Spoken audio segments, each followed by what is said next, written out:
Abushia mama akwaba emra Adom TV jumade we ye nkuranshe sembe na mama na wase se obehwe sa jumade we edi amje so Apostle Dr. Nita Kote wo bo medi anka ba media o se fro say mate mama na abusuafo obegya me na medi mi wofa na me maame 1 week and 40 days e wo me so month so asam to mi o asam ato mi ye me am wofa kwa pepra na me maame Gladys Chumasi wo nyina wu pra kopɛ ema na otwe atwa mu yi me di omo 40 days empanimfo na adofo a efiri manche ebe ta machire me kama kansa mo na prasofo ekuasofo abremfo noyemfo enyafo manfo ebe ta machire nya kwawu bomi ena woni efiri bia beta machire nyina medamo ase papa eye ndi ebe ba so na ebe yi kase mama me na Adom TV adwuma kofo nyina ase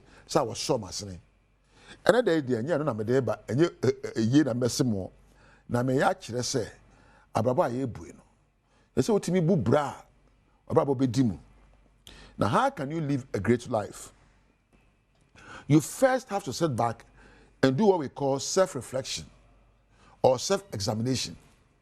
Wan kasa abrabo wakasa nyama wusua dia wo hwe ni awutie no se wohwe mu yie ade a me hwe enkenya ben na de baba abrabo ni ame tatie enkenya ben na de baba mi na de na besu afiri mu na ni ame koye ana de ame gusu ye baby ade me duro no me pe you find self reflection now uye we are now you tell yourself from now on I'll focus on a life of quality if we enekwi me bu bra ebe sombo amfa so beba so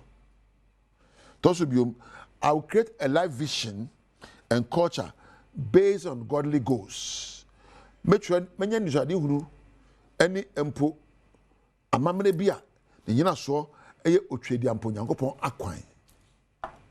Me na maka che o. I will be open to feedback from others. Maybe e kwan ma obi ahwe mabrabo mu no akyere me ne ameyo. Esanse mpanin si wo twa kwan ya wo hu wachi sa ache a tabiri bia me bubura mema obi agina machi wahwe mabrabo mu na de anya no waka nye nipa bia ko onipa onyansani onipa wa kwadire nyansa mu meche mabrabo mu eyi ese wiase ububura penamfo num eni so nyina ya se wa obi wa na namfo nya apotase no mfo wo abrabo nko yeda penamfo num ba ko onyansani ba ko yodini ba ko yenkranheni ba ko betime sin niketa kase dia o ye nye sesa na mepe nipa we ni wabrabo mu a kope bi ne enti se ope namfo a betimi ahwe wabrabo akase da ofa enye always crave for feedbacks ebiom engage in meaningful conversations ma okasa enso aba kasa na edibo wiase yen kasa keke obi na brabo dimu bia no ohwe kasa woka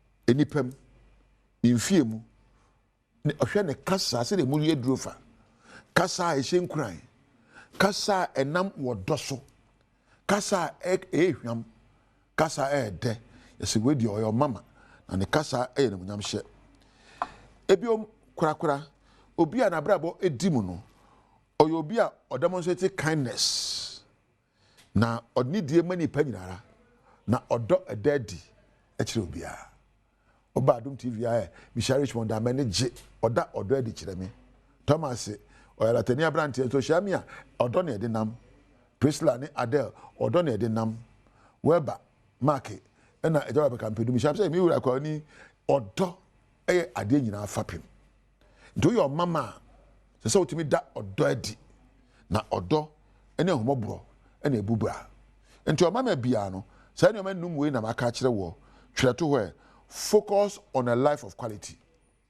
Mo abrabo ne ye enye nioma e be sombo a edin faso de be bre woni e be wo quality life. Emu bra keke se wo de na me di birthday de na de be wiase. Toso mienu have a life vision and a culture based on godly ideas and principles.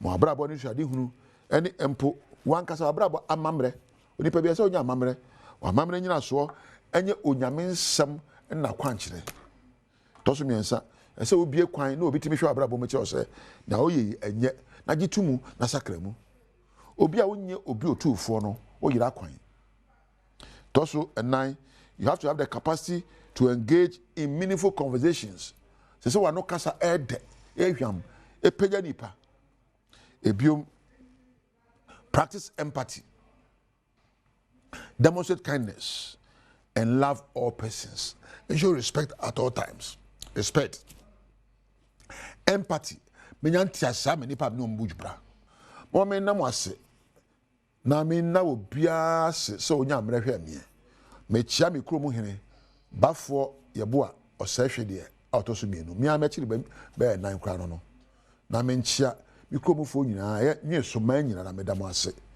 na me konya fo ma na me chia kwadwo Richmond na busuafo nyina ewo mwana praso me dam nyina ase na machia jawa be kampadu na busuafo akwawu na machia Thomas na busuafo olate na machia Eben bo ganjibo na me ngo kuma fe afi Frank no osmosis Frank boboto onya yo mechia busuafo nyina mechia chia Mark Weber Priscilla ni Adele busuafo nyina na machia nhira nsuo agumu nyina amoso wa nya amrehwe me de wonu nyame entina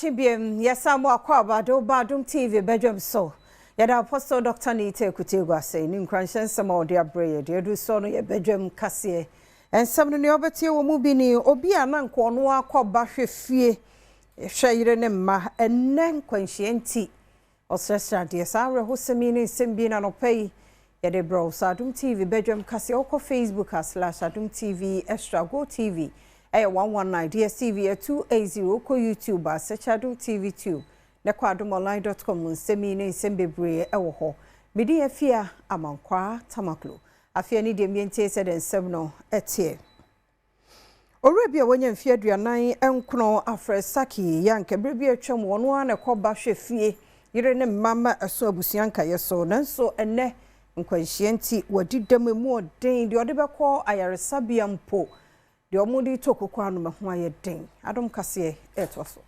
ona me koba anka I will not say it I'll bet everything myself but now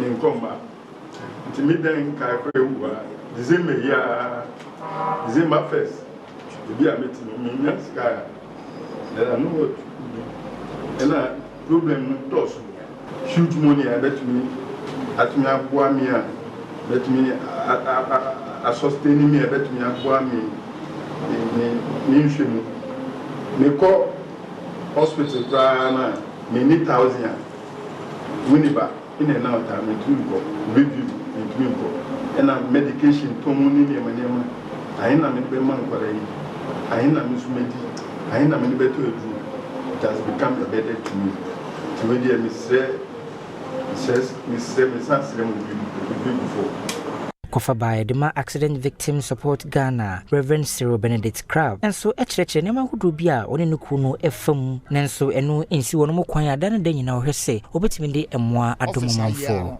Course I in a day, air 17. Kofa to me, I attended to Womo, where it be 8 and 7, the best Womo, various regions. Woman bet me a boa pano and do 5. Pa and do 5. Na ya especially we share the akwanhia na ekoso na nipa ewu pa na se nipa pra pa no edoso na emwa no enoso fa ma wo mo de bia me yentem ka se me fa share government nko a akwanhia na nye government na to no etu Ghana fo nyina They say we are all vulnerable.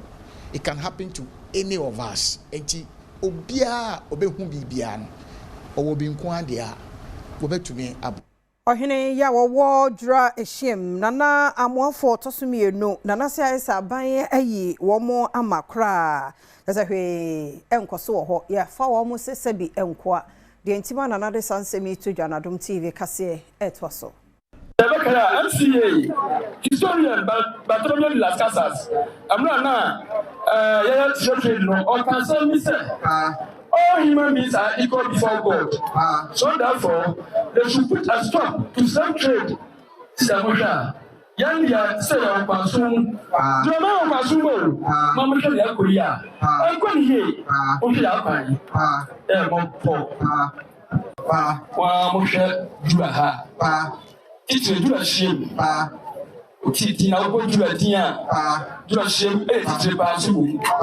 Kane National Democratic Congress NDC Amanyokono parliamentary aspirant ama Tibua enso editudwa emfasoa ewo afahye ne yade eboa pa ema oman etumpon ye mabunu no ene ye nkatesia no anase ye mrantie no de ye kan se niemme bia emfa dwurama enkokan niemme bia emma manfo entidwuraka ene no te se wi tramo ene red menka ma memma nko a nenne manjina ye bi enti se ye pese dwuraman dwurahiem eko kan dia de ye kan se san ye menina ye nyai na mri bia ye na ye nkase ye ka ho no ankofo nim se dwura bi hye baby no si ye chaya amanfo beti dwuranka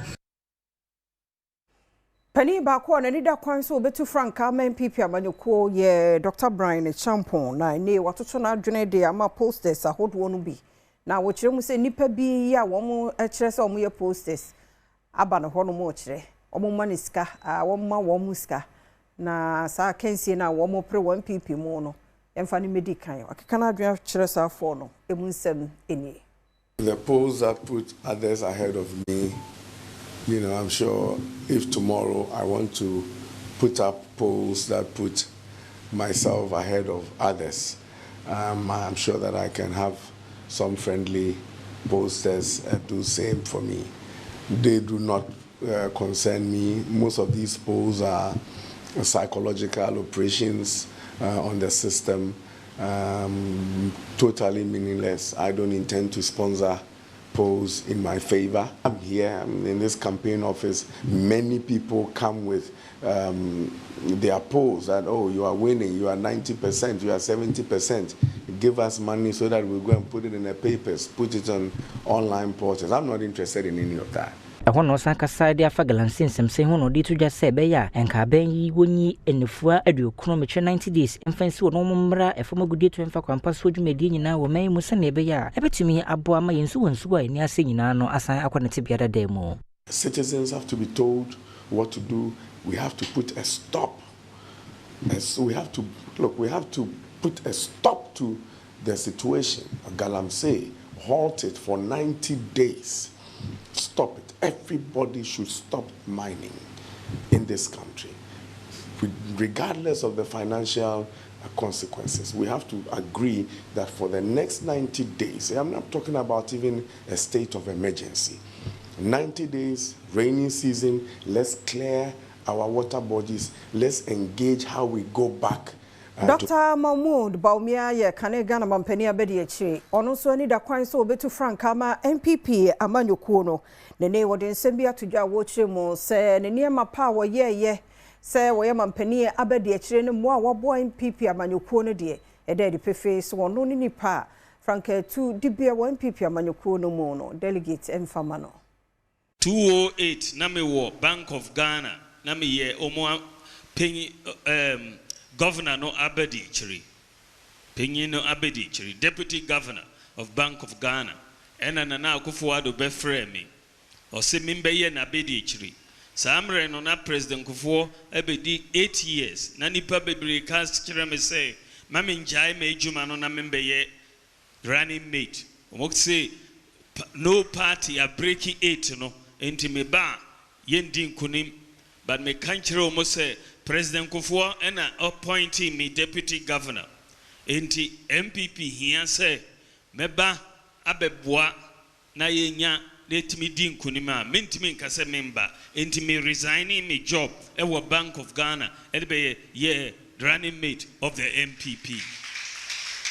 And where China Mrashabi Jani was not the one for what town north. Dr. Gideon Boakon so the two just say. Na enya ba o miakro ya ana ye wo opposition na ye hu ne so ye nyankopon. Enya wono a MPP bra na ye wo opposition no na ye hu ba o mia se oye nyankopon. Sagana ha wan sori ankasa na ye hu se ye wo bikra ya mana ye den aka na asema maye. Oyire no ho ye adwumade de ne ti ato ho ma adasa. Ame kodru baabi no NDC for kra bonidin eka no ho asem eche obia wa MPP mo.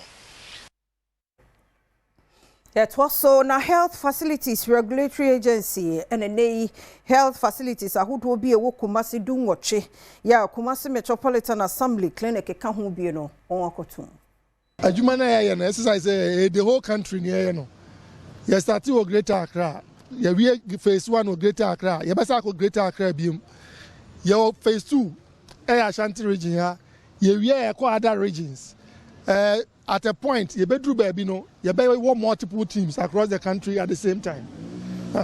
Now the entire among we KMA clinic, they say KMA clinic, ya bank clinic, and also ma ayarfe ewo Kumasi, Krodiamwa.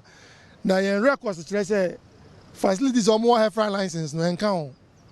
The next year, better to money able to the entire.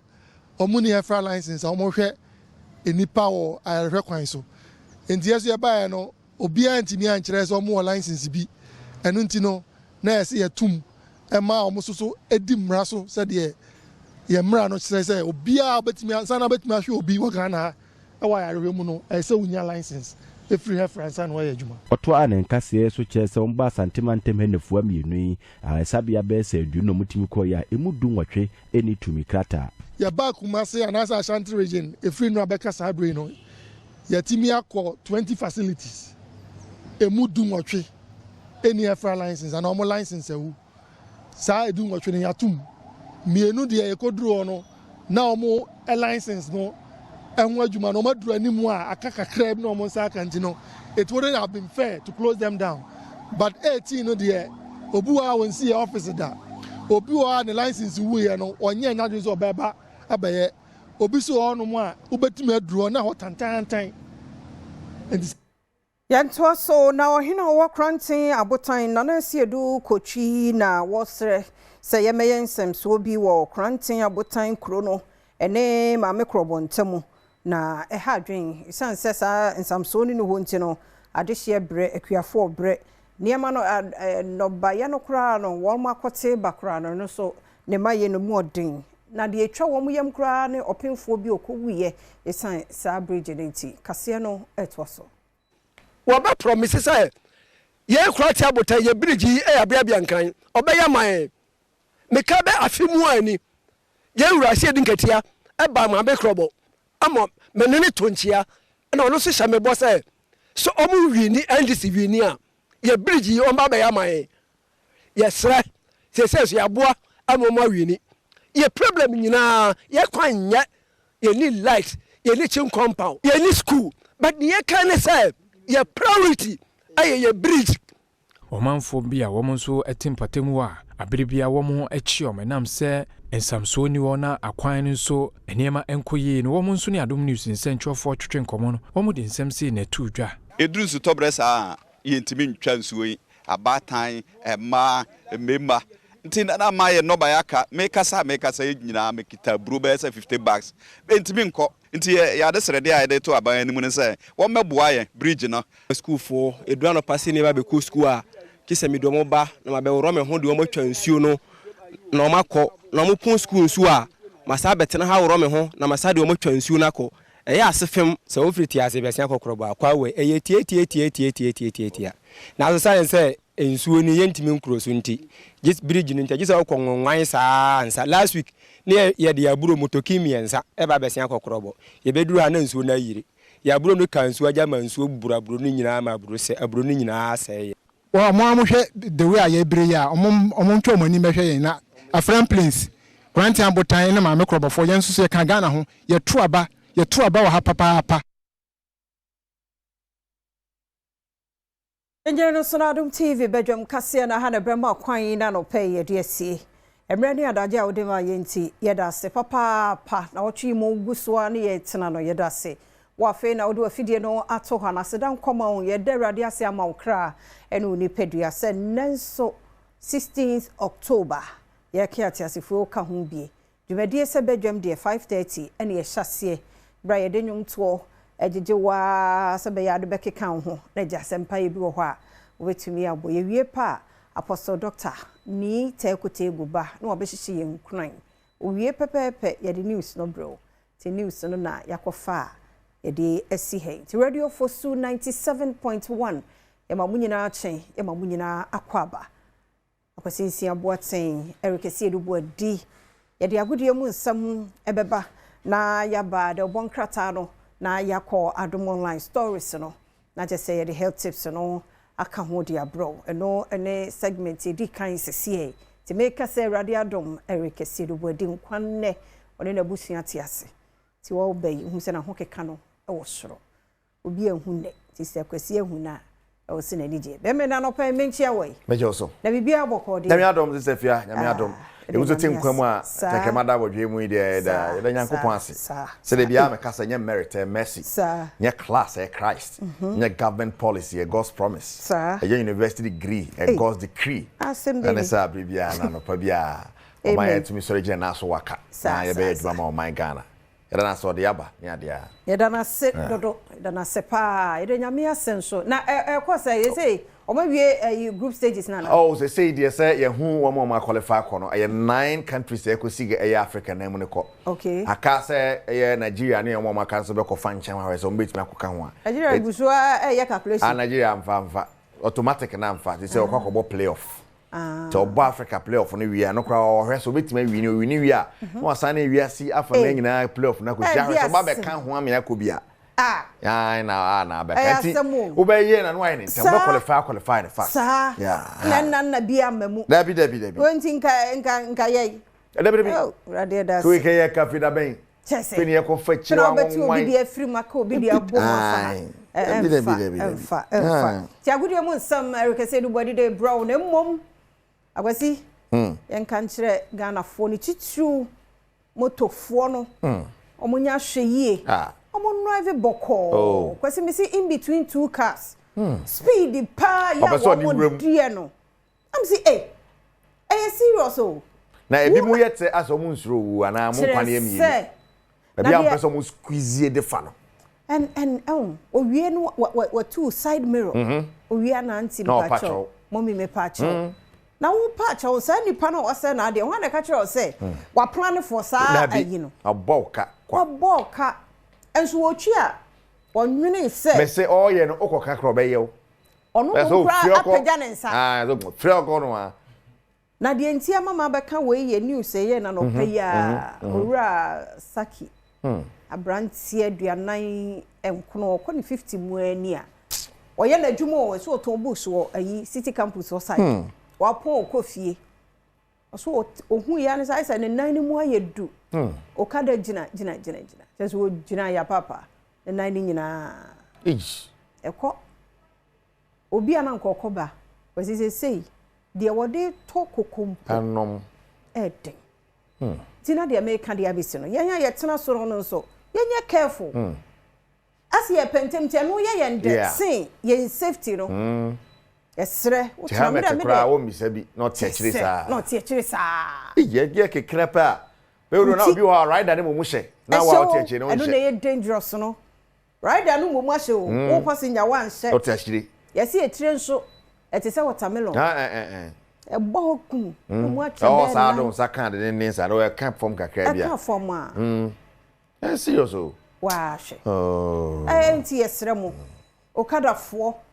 mo de mo mutu we mo obey traffic light bia ma ku bi na sometimes do no mo gina mo de so ya na mo ko yes re mo ani die mu pa mo achew mo nto mo bo mo nko no boko me se na meba ye kuro mu boys bi jai community mu a KFC wo mu Kwasi. Of course, they said that were 2 year koye. That will be ba, be fi careful ni ba. Say. I want the papa, one ade yokoba de bia. Yes. Fa yokobra. Na se Kwasi so obi nam nchen, pedestrian bi nam nchen. Ya na say ono nko ho nka ho. O de be kosan obi. Onam ne ba bia. Chese ono na ya na e maro. Na say police woman ba kwa onye fafu. Sa moto fo bia anya o de abọ ma me na. Dear, I'm saying as a casual and I him. Mamma just say, Fia, a rare reho. I had never calling in a conclusion. I'm sorry. Sorry, sorry. Sorry, and then I yet trying to me the back. I don't young to you. I think sometimes. Serious. Yeah, but take it to where be there. Take it, ye. I want to talk as a ye. How should you race? A point, ya no for race. Fino be better than a car. 2 minute cat. Na dead dem boom, what tour. Dead den who were just so that's so never renew. Answer set or you overtaking. Yeah. Say, oh, Bano. Oh, so they were so they family. When we say obey money, no, bow so head on. Yes, which the man no be. Just how do you nipa want to say? What was a queen? I am men that was some be so face. Me wa enya sa na was say. And say nipa no you cool. To yes, umwan for the babehum. You say jaw jina nchen man be say na. Indiscipline sa. On fun. Hey. What's it for? Say I finish be kuna wie yo mbeba. Omo ye de. Actually. Emu ode me I think say ahomache no. E wo so ye hu omo mo communities no. Niam for year. Am for year rough. Because so omo patrol no a. E bo say be for or something omo. I think say police so omo doso. Nti nko omo chiche ni yie na community no. Commanders na what district no community no mu no. Womu ntu omo ngumu ahomache na niam akoso no. Na nsan mi nim say one bra kwasi ahwa. Mo dodo no communities ni mu ate eso ate. Na anya na make enkan na uta hu omo pa me think afie atwam na afie menu atwam na omo wo krom more to hu omo an say that's it me nhyɛ dem hu omo around obi a problem nti de yenyan ma na to so nti honorable incoming JP Jordan Bismarck akwesisia adom na ne amerade na be kan yensa nti honorable no pay menchi awe afia me joso na bia boko nyame adam nso e dom no okura yen nti we de be kan wasem ye sa nye ka mo to kwa nhyɛ si wo yes anya enu nko like general okay in general the discipline on our road yeah the tia moto for discipline what tamale no back from ye de nyama akwesino wow as ever to asago de nsem ana na pay wo Badwam so eno ye Badwam akokan sie and of course dame basha ne so mame tadi de ne porta mu nyina ye de bro na anoba den se ne guitar card de ne ye no ne guitar card de ne ye pacho sana tadi ne porta mu de ebesia ye titamu chuku kwa me de kejwa na kasa Eric Asidu boy Bernard Paribu twe me producer Pablo Aima so kan wa ye de some no bro na no pay e just see the senior national soccer team the Black Stars of Ghana yes fi aba ne ye die omo no mo nam ho apaso omo no mo qualify for World Cup nche omo say de to so enum de nanso so ede wom ye ni omo Naijafo na mo akire ho bre ti yatimi afamu kwa ese ye ni gye ni ade ya now the question eguso koso ye who makes the final cut for next year's tournament in the USA, Mexico and afiso Canada now players wo ho inu no hwama na ebe ka ho na ketie ba na odoi ba na ade a ba choko totoado a kire sansem no mo kire mu so mo osisi ane de dodo na ebe ka score no sense mo ane ene mo ball qualifies totoado ne I think the most important thing is the players at shots who are already there, that they try to welcome them warm, the captain as a leader, but also the leaders in general to integrate the players well. It's very, very important to speak to them, to engage with them, to help them if there's any problem. And then surely me as a coach, but also the staff to integrate them well.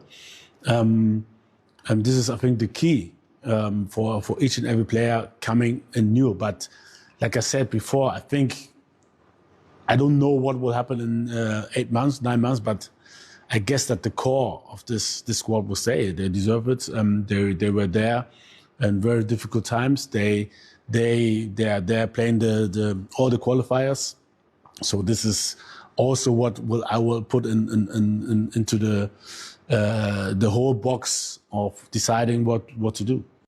Well, and then say my coach to where they to a Josh and so soft my hand. Yeah, can a son or yanko. Yeah, discuss the player inclusion near more bow doy ban when they ban the entry call a former board chair at the National Sports Authority, Honorable Kwajo Ban Ajeman. Yes, former MP Asante na kwambia so na no atomo echire mu whether or not ogidi say mranti ni omo a wo achire bibira mu am qualify se be ka ho a e betimi aboa. Obibeka so many opportunists, but they are footballers. How much more they are professionals. And Obia person or display at the world stage, World Cup stage. So Kelvin Presbot in World Cup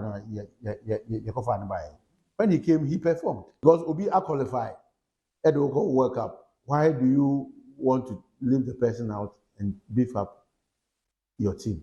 But yeah, good players, they are great players, they are those who can compete at the world stage. Into year have material na ye wono. Any omo the person you don't bomb no. Positions omo bono. Omo boss say no. Are they stronger than them? Are they better than them? Can they compete for that position with omo boss say? The first say omo take good, great, excellent. Let's give them.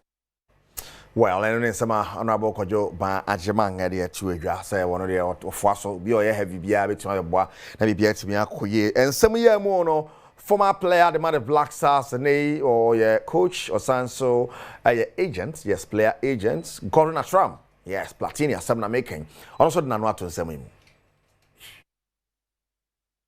think say coach is the final say. Ghanaians omo wa brochi a okita Ghanaian nationality. Everyone is entitled to play the Black Stars. But there is a but. People has really sacrificed. Your time is in your You call Congo. You the tour na di echi. Tour you the Congo ewo. That match Congo should have won. Na yen free mu. But we went to Congo. Enya de kitwa. We came back again. We went to South Africa. Enya de kitwa. And at the end, you know, you say you are free. We follow Akuma and support you. One casa with family and for Akuma Papa and support you. These are the things that affect Black Star performances. What do I say? Even though Ghanaians are talking, Obi say Emfa Wimbra, Obi say Emfamba, Obi say this and that. Toto is the final say. Or Phyllis their team no one or nya will be a bobo wa broche no better me fit into the team our bobo no or the no shame. But I think say they need some matches. Right, they need some matches. Platini, he got on a tram, then some also the two. One of the players are Omodia Bamu say Yako World Cup, you meet my back goalkeeper ma Ezetak ma Jason also drew. Also say, oh, Black Stars game nyamebo match. Na man for the easy. Yako World Cup do nyabeche. Jason Semni. Not now. I'm what I told everybody is like I have to focus to play with the young Orion now. So we have to do Euros, and my focus is here. So I see you in the future, but it's not my priority now. Right, Jason, watch them say yes. Black Stars the one in one chair. Oba to no cut. Ediama Ghana. Now you be the extra say Kwame Asobefa na say for goalkeeping department. Say there Asare Benjamin on Ajewa Bosso, and of course there is Lawrence Atizigi and the like. So mungina no team mungina ye share so many opportunity no match bia Jason so den dia be wom. Well, ya kan sa no share so and anopay ye mo club issues kakra and club back when be PM Ghana Premier League ni mo na the modern boy in the Division 1 na anotin na wotimi aba be ne ma yi branding ne ade koso so draw black na so results no so far and ne man sheda nkoyi all shase na wotimi jan na so yes so ya petre kakra dan so amfa man for shase ka san hwe no man san relegation Nathaniel Obey na Kasama club no so mugo so ye de on betumi bia ma ne ma san as original nice. I after playing 5 games in the Ghana Premier League, this season, and the can say All Blacks, they be winning 1 out of 5 games. No, all of us, in Nile Cloud of Adventures, maybe I done after 5 games. And maybe one a shame crying. Now, a sound so edimu. You will say, and maybe one of my series to aquarium, but we had Premier League and Division 1 and life.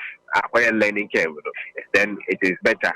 One will take stock of what has transpired in the 5 games so far. Then give it who you might say in terms of how we approach game in the subsequent matches. The mechanic say, and the edition to say Division 1 a year, but learning on the job and after getting experience on the job is different from say be a book, maybe experience be when you be your baby. Now you go baby. Normally, even if they are similar crowd, there will be some difference, and we are sure say the difference, and we'll pick it from there.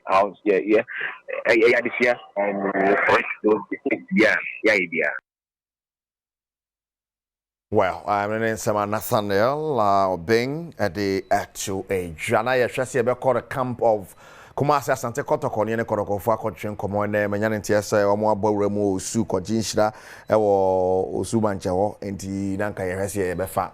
That's one fa. Now, House of Books were catching a pressure and started mounting on head coach in Dramani. Sans I said Rossono, I had also I can send in Ketwa and we'll go so bo our hormone. I'm up for Debbie. So, a coach, I would check coach for the organ and the House of Bookamore. Rossono. Dawson do so na hye ti ama pressure kakra ba so mo hwe second bia so match day 6 game o mo ne Brekum Chelsea be bono o mo begina mo nan so na mo tumi abo agum Brekum Chelsea train on Sunday 3 p.m. but the same Sunday as of bono Kotoko so back against with that and the second Kotoko jin shira kakra o ma bankan ti be se na sa game against with that no and so ebesi akọ e ti share to sa efa emamme yetimi anya aye Kotoko for ahomane so na hwese ne lawyer Safuduku Bedin Komo, and of course need that so and then betray Komonia share my itinerary ahead of that game on Sunday. I'm Faide na second bia so ne debesi yes debesi na the akaso aba ya hwere say wia na sanwumre ya the action seminar and so be bro yes me dey keju na kasa Erica Siedubuade brakwasi ne sister Fia e krado a wo moto aso de ama that's why inti radio 44 yeah ya mamu achi bi ne mo akwaba Edamo say nti kwasi yanshase yeah tifa Adom online no yankwa Adom online na CDD Ghana fellow na de kokobo ema NDC no na se deputy general secretary de NDC amanyuko kase civil service wo se yeyi wona ye ho amanyosam like enim so mo pa yeyi wo mu free ho no CDD Ghana hu ne se no nyane kwan so no emwa yen democracy no kra omso wane kai Mustafa Bandio ai okay and won say wo mu say wo so mo ye neutral de nanso untimi nyina no so nka say nti ye koyo because obo ha na adwuma so ani obo ha na oya de asemo nti no na say ni kwan so yeyi wanim na adwuma nso be bia do wani wanim a wonya bi nti no so ho asam no bradomonline.com sansam no so egu ha na ora ochebe fi na ene ye bampani John Dramani Mahama ka say Ghana does not need China's zero tariff. Prioritize sa idin kese no AFCFTA after ni initials no nti no ehun asam no bra free trade sa de ne de eye se no na ye ka wa se China market no eso sa but unsade ba ko wo me se fia most of exports e free Ghana de ko no emududo na in raw form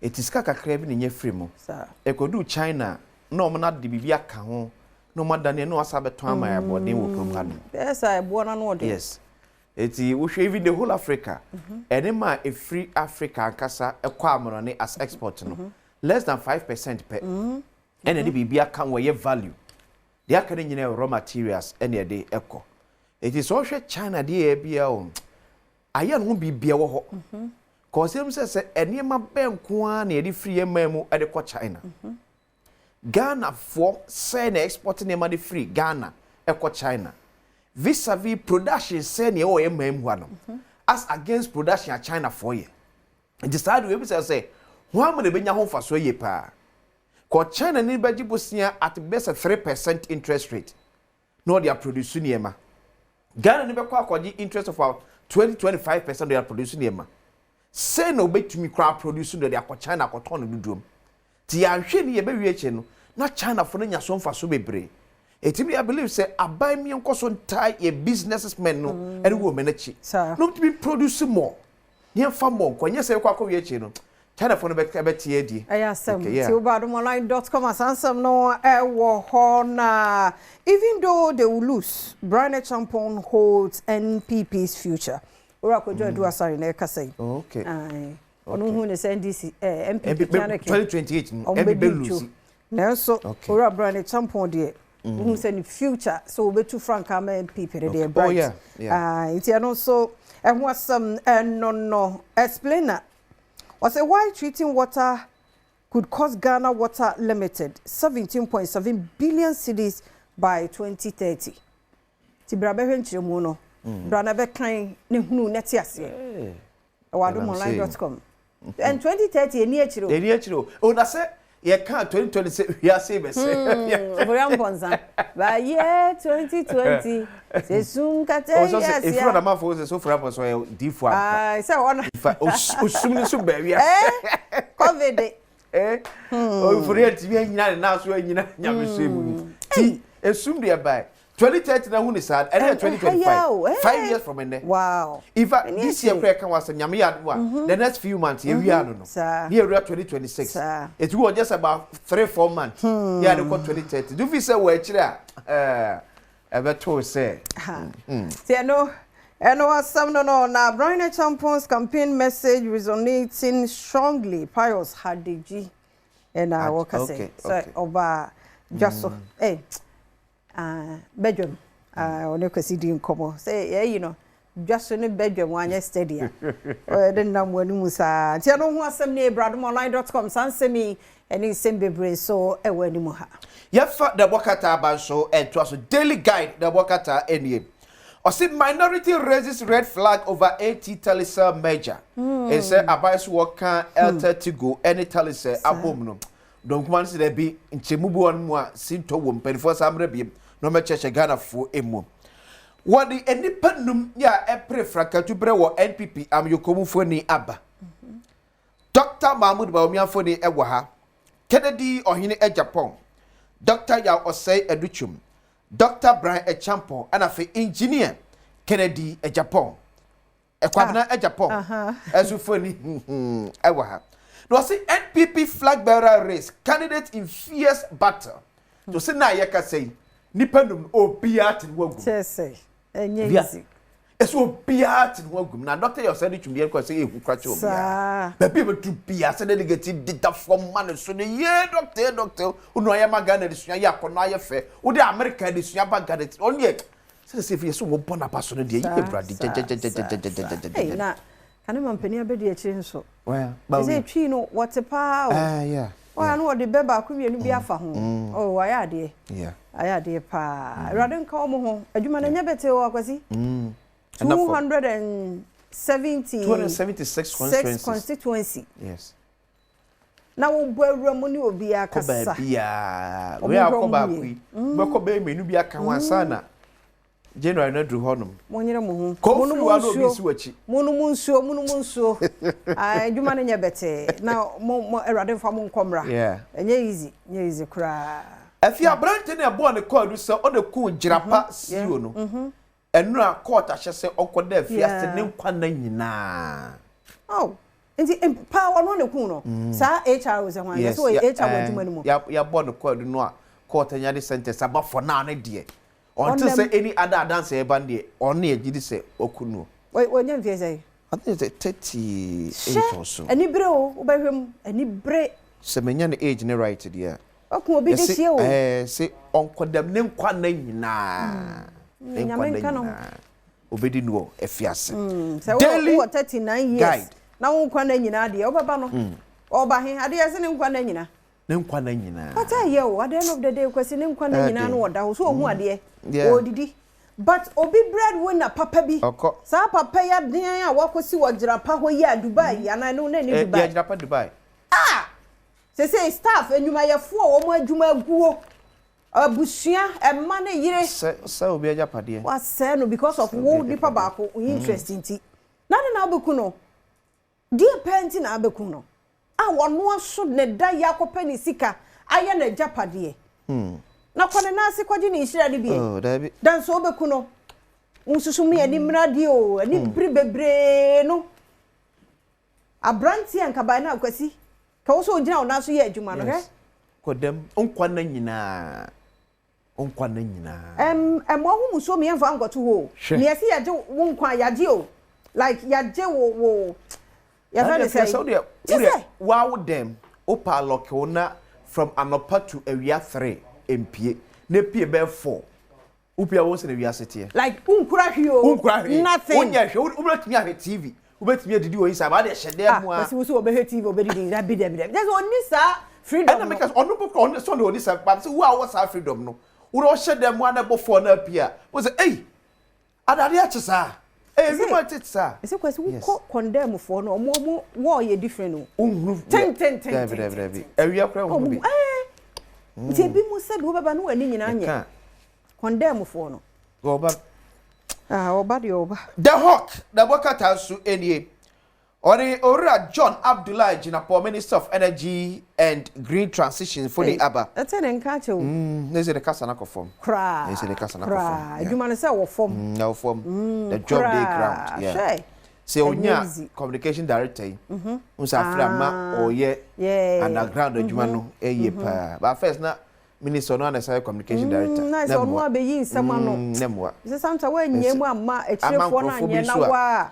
Before you be from say ya we ye no mo toma na no ye say na so won say so pese we ya no we na akoda na nsem bebre nti ye say na oti akire no and so far so me go kan kese na no me be kan ye be wi akire ya like ti say ko be ni na me say me nka bi mu we na makoka obe hu na obe kofie ngongona ye srem hum ye nya bibia akama ye nka ne ani nya gina na so ye e ja kan ye ni fie ya na hatin ye ne ma bebre yakwasi They mean to menka because men come be a metin to make corner as if form. Is it eh? Then come forward here near cano.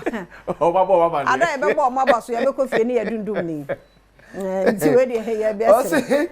30 rural towns plugged into national grid in tea and Krokuma Besma Baku, a Dumiensa. Okay. Yadumaba Ghana and Kania Aumanho. This almost be young Kania. Oh, we're fear. Gold board held in Washington, touted as a template for Africa's resource-driven future. The finance minister in for Washington na for e kanema e bo Ghana's kasem eji anaso ye panos gold board for medio modino so any ye pap. So city defies global odds, reigns as Africa's #1. It Ghana city na sabe jira na so biem e bibrema nyina sika mu e du na ho odin e ye Ghana city no ye ka wase the hawk the wakata erenom Daily Democrat. Minority opposes AT Telisa major deal. And on day someone Nate George Efoni Abba on the Minister for Communications and Digitalization. Also former DC petitions speaker clarify roles of MPs and DCs in district development. The former DC Missionary Katakuma speaker said, "Oh my God, for you nantiase. Say kaso be a MP na dwuma pa ne say. Obi a DC so a na dwuma pa ne say. Cause one say MPs need to deba DCs ne hiem. Etomi na sa anya ne ho so bori nyina ha bebo. Obo party nyina. So say the be the best speaker. Oba Ghana frontier so be a MP we na wo so ye. We a DC a wo so adwuma ni. Is a MPB a share DC ubo a. Aka go peni da be akwa die. Enyo hiem. O tra ko bi hiem. Eti twon FF3 wonum. Haruna Idusi vows transparent school placement. Nti Minister of Education so they can say school placement ne no.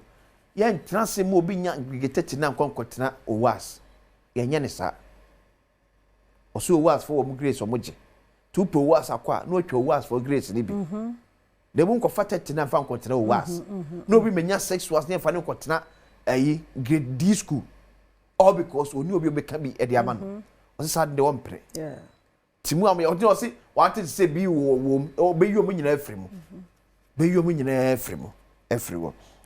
NDPC report highlights Ghana's development gaps. The National Development Planning Commission for report on the benefit of the be to koto under the impunto na yetunim to send penny for share na yes is sa to nyina and also phone lines na phone lines in 0302 211 701 702 703 704 also brief our headline no ebra na apart from here can okada for ne how am driving between cars in speed in ni ade am obi bread we na papa bi ene waka dem ntumi hwe ne yire ne ma ama bi mponso abusua so no ye ncho yebo na ba ku bi ni ayi ye friend say omo ya omo ye ayi no shadow yi wa phone enya wa ayi ye from say ebi a wa fa car from obi example ma ye from Tudu ebi a wo La Paz na Achimota o se bia na ukrakura neoma o abra mommy mama mbo no aje oneema no na loading boys okay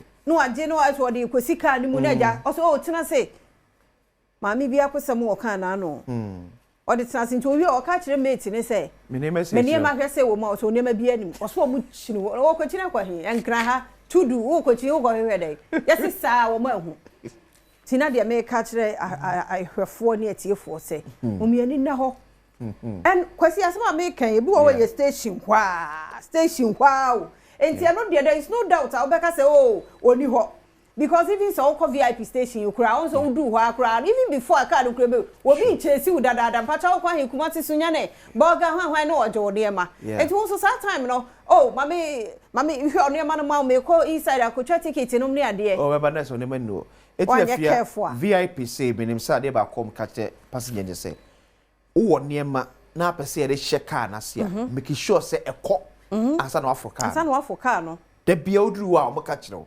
mate ni na oye no because opeso ojida ho no obisa wo be si hefa enyo obi a na ekokuma se straight obi be si adweso ebi si konongo etu hu ba bia be si no hu ba bia odo bag ne be hye so maka to say make sure say wo bag no ekọ ase wo ansana wa frosro example we mpodi anye VIP fuyi na trotro na wo akwa trem wa joju wa dem na fe de yesi ani bi free se kwabra ne make back kwa se so ye wan so ye wan wono na awosa e set na car ni mu na wo mu di shem etu do nim say ye mate na ade ni mate mpacho me niema ni se so niema bai ye kwa hwehwe a wo ba hwehwe o mu a ti mu miani na ho wo sa afo no ho papa ya ketua bia ni mu no jama wa mo so papa no pay ye mo ache ejo so mini aba eda se papa yentie we Pastor Jamal me di wadu o mate na men chief of staff honorable Julius Zabra na men work and housing minister Ken Pege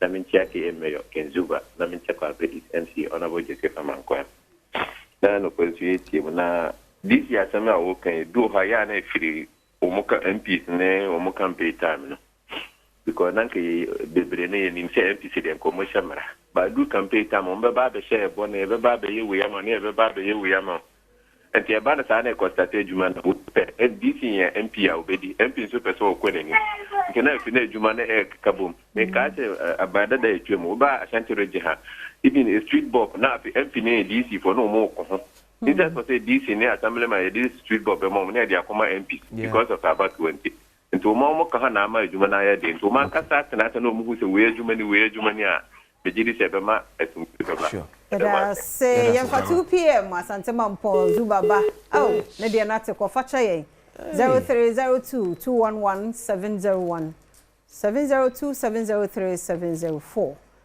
nti won so frɛ ba na dia ye no wato so but before then no na kwasi said ne ye ka se yen a passenger fo a ye tena moto so a yen hye helmet no eno so yen nya careful go ye si tire etisa watermelon ebo wa ne mu ache ben 9 na pai wo ye no hwe yen yie de wo twi ne hye helmet o enso me amete wo me dwi me tire ho na me tire ho be sai the tribia ne e ta kran se rider no any passenger no e de helmet no abo moto de to se dan ba bi no mo so ti wo mba bi enye careful 2 pm aba ya do fo no pay ye mu ache mejo so minu aba eda se papa enti o ahun se tie me mayor ba 2 pm ana honorable Julius Zabra chief of staff asana kwabre MC honorable Joseph Amankwa obo adwuma e wo mamponti ya menhira no na metre Mr Chum edede bia meka no akwasi mfia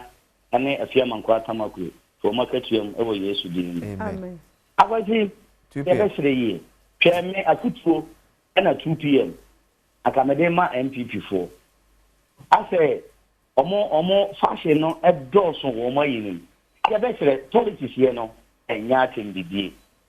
People are more too frankano, Obia deserve it. Obia deserve it. Bomma and Kabumra. So, Mamma and Kabuma, Omo Party MPP, Nimupa, if ya, just the NDC here. NDC, you should send me a man, come on.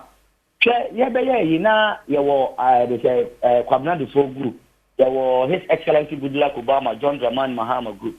But if you are Kwabna focus on you get His Excellency John Dramani.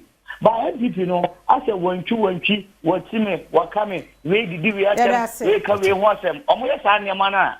I'm from Kabumum. That's a kissing so I was so bad, and I'll pay Yanchawe. And that was so much so. Of course, over there to Mr. Nedana, sister, if you were naive, but and our day pa, which was a woman, and you are feeling. Of course, you said in Penny Potter, say, yes, people don't know, I'm a patriot and every year, Buruasa.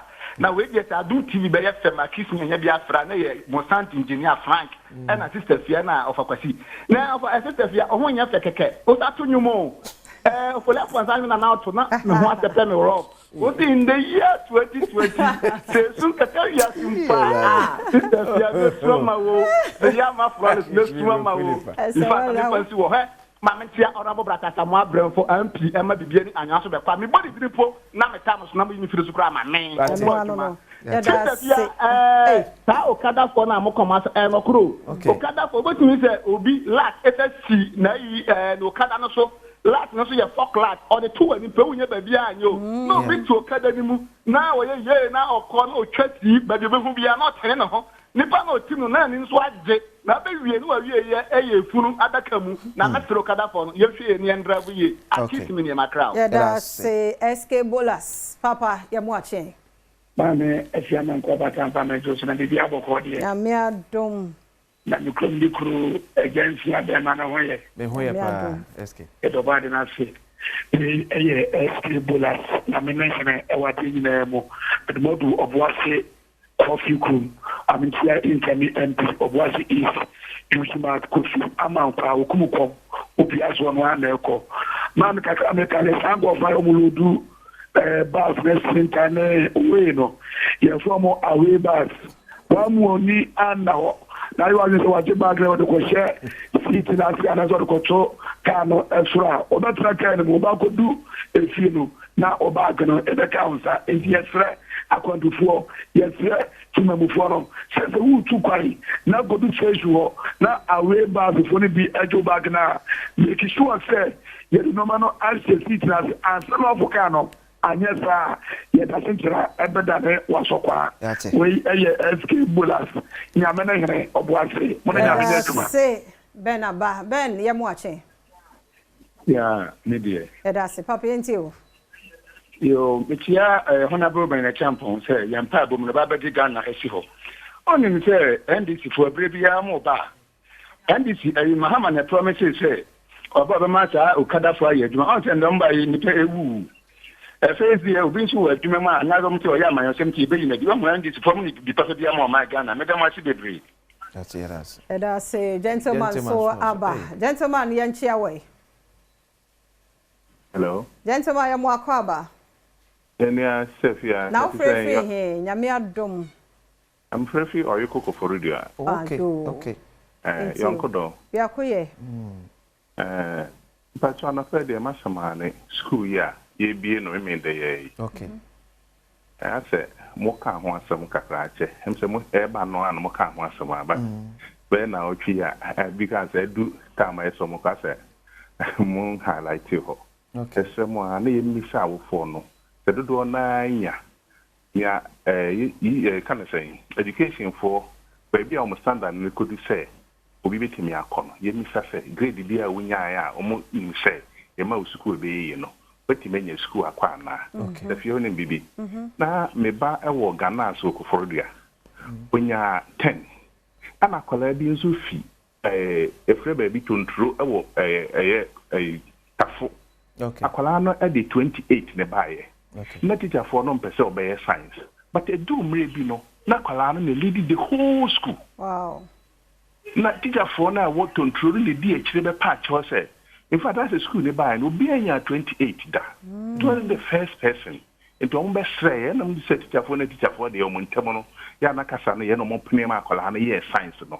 Onim omo be we school na kwala na lead school. Omo mu hu no say na o tie na o timi say wa bre at the age no. Enti yes say obi wa akola ni bi wa ahase no onya ade but ekodum baby no bo se wa pick ya ujin hokura won tia so bo fa exams no na eye ne sa enti esrem se e ma akola ni nyina akwa no mu school kwa e bia nyame be chiri tumi era se me so ho front so apalu so wo kan apalu ne maka incoming president e me na no pe ye mo achen abia mi joso na bibia aboko de Nyankupo adaro ma ni mu Bible share. Abia mini the next president nyame aduma ya papa John Mama di ni dia kogua na meba. Income ya da. Abia ma mintia mo na mintia John Jamani Mama na mintia this uniform o my Ghana mo nyina. Na mintia mi MC a o he patemu ha. Onabu dodo na friend abodie tia ne papa. Minia the empesa mi kaka kan ni say Any animal 54. Omuni bibia di bo my Ghana biemo. Omuni hwi di bo my Ghana biom. Afia o here 2012 election e ko ya. Bibia di dance e prefer say oma monoba. Ene ye man panya be je ti dada ya ne ono si ono say o kasa na o si se twi dia o ti pa. Sa na tie. They say o pa bibi. Anti what but catching na kona nyame ya dum na ni saka 2 minutes wi afi na blofo nkwa na oka what ya tie anti ya sere omu paki omu hu na NDC ai moduma pa ma o magana ya tie ya da se last scholar banki mu ti enu ye na say UN asem ne ye kai ya mo atie papa secretary general banki mu good morning but on where there am yasi about all sports in America want them kakra okay it's a qualifier boy into ngala na ma ya de papa yeah na ni bana bre ni mo je ni no qualify ko de na go abu cha so bababo ye pe qualify na wen fan so ya ye wo no na se ko fa o mo no bo de na qualify na wen qualify bi ye se wala mo boy na na mo okay ana o kana so mo kakra afan ga this no o kana too much I want to hear Papa when I put for no me was Mamma. Yes, yeah, that's it. Pa, you feel horse ni see how china. Some quampo din wo hwa. I better so na me say the call before the patu ba ya work school no. Yeah. Ben. And there was a kwasi ade afutu obi man kura no. Omu kwe onhwo hu ye. Yeah. Nkoye de school ne mpe. Kwaye ohun daddy bi ye mo chem so nso a wonya de school na eka emfa we nko na wawi ahu na de ahye na de akọ kwaye namfosem ko ba fokuo onza wo ko nkwa na ochobos na akọ ye yiwe de ankwa na beba nkwa na abekọ wa hwe ohuye e de be yiwe nso namfo ne gina school ni mfifi na ogina krucha na ma baba ya ma baba ye hwe ye kwa sise ntade ntientia emfa mofti nko ho uniform check and then omusha check no omusha check no e house dress no kasa so ye dey school na kan kwagina uti nyupu ha wo someone we ya fu yes ye ntwitwa ye ne kama prescribe shoe socks she no to uko body house to bed asa no asori akọ e be ko so atumufo na medofo ma de papa bi okay oreku e hweye si baby a de na ha oh na makane medofo ade papa bi efie mam kwa smom abrantie papa bi me fani ni agoro ora amisa wate onye okese o ma so mfra dum nko adum ma ade bi tu wa wasemwa nti ai junior brother no ehun officer achem ora nti me chia wai ono odofo papa bi enti akwati ya wi ya wi wiki mi e ka de ya wi wiki so the rabies ni ba be wi na chira enti fa wi ne enko wai ada obanti ye de rabies health tips no 5 minutes me do fu nyi free ho ne tie bi e be boy nyina enti emra Amemo akwa benen so Adom TV Badwam health tips so me di de afia amankwa tamaklo na wotwe mu nyina ye kasafa rebis ho ti mesro wo abo bia wo fie kranman ne okra no ma ko ne panie ni bi ti sa obewi akira abo na obo ho ban no na afi wo se ba be mo akwo mu ye mpenesa anti ne edi sankomo yi ene Dr. Benjamin Kisi Sasu ene kasa doganas yo mo akwaba ye na wasepa na ochi mo boa ye me treatment akasa bebre ye sana bika kai you say 100% fatal e che say sanso na me boy no say emu ba ko estatia edro bia de baba bia enye hwe it's a wound and so there's no cure nti me yen agin say wetra wa bia me ya me kama na team is also start ya menya drubi to say malaria ne bi fever ni nyama we no ini mu yare bia o ka wo no onya ka wo no wanya hwe wanya hwe nti de wo a bit ma boa ana say bit ma boa wanche won kwa say kama ka na otiwa pensu a ebugu na pese me na fa bebi o re bebi o ka na otiwo no fa wo I say you could not pipe pass. Near Munsu, yes, a baby will be seen a pipe in you to pure crana shower now. Put our 15 minutes and call like someone to ABC up to Z. The way said, come on, count routine, so babies a Bawanibia or count, you are reducing the viral load. Oh, man, say, you must want to come. Who will do so? Because one so because you are when you are just a threshold, when you are certain numbers. To roll, yeah. Wa ben yare sabia ben ho na obom kokose ampa asemu na atom na oya no wi a se kraman no wada unim no obi ga se kraman on na me bi kwa na oka okra na ana unim no ma betina yefo a ewo potem so enso ente ngwa hwehwe mu omni kraman beto time for quarantine as o me hwe kraman no sampa no rebisa if you say waka on e bia na wo de no na enye rebis ana oka o na rebis ukoye ne yama yaresa kama ne ndi echi akwhwehwe obakọ nkofofofro na no so e de yare aba bebe na enya organa ne timu se e be kọ no na oka obi ono timi kọ yaresa ye wunu ntem obi so ekoka no ono ni sika e be hwe na e bekọ kama no na kama ne yare na anenam akeka nkofo bebre nti ye check of say there is no cure for rebis ni enwaduru the wetimi aye ne se kama tiu oka say unim ni kama na oro ho obese 15 minutes na fast seminar etoso uwia na ope eye yaresa eben ho but I say kama is very important the nearest veterinary any problem have been na ye face ti ben na dey say ye no yetimi je okwa kai say won so bone start here you need to be a it is 15 minutes na me din show ne samina na gusuwa for 15 minutes no na bia from hoko facility bi na ewa Ebe Juma. Kai say a cow and yet Sadakro na Yarmasa say. It depends, say cow 9 to 9 call, maybe a tea, will be a dream on Quawa. I can't sound and now chest rating a tea, but in your better keep days and take it just way. Normally, say, come on, no rabies, no cow. Normally, no. Per science and I say, observation, I say, within 14 days, come on, no rabies or so. So rabies in Quadia, within 40 days, no cow. 14 days within 14 days. We maybe will be fair or see what team you are. Oh, I say there be only then new 14 days. One pepe na kamano a week. The question is nampa na babies. And within 14 days, it also within 14 days, you know. I return so back kwaba. No, we don't motion. So we have final notes. Na veterinary advice is okay. Kamano nampa or rabies. No more we do quiet there. And the amount na aje onkwa. Say cow now within 2 days, 3 days there be a check answer. Okay. And to me call about 21 days, 28 days. Inya or might be walk up now. Nipana anya she wan kwa yarisa taking years na so I want to so. Ochenya mbo ya nto aso. Yada se ochena nyankopon ya adom aka ya hu ne mfa nwie rebise nkomo etie ne pa 5 minutes.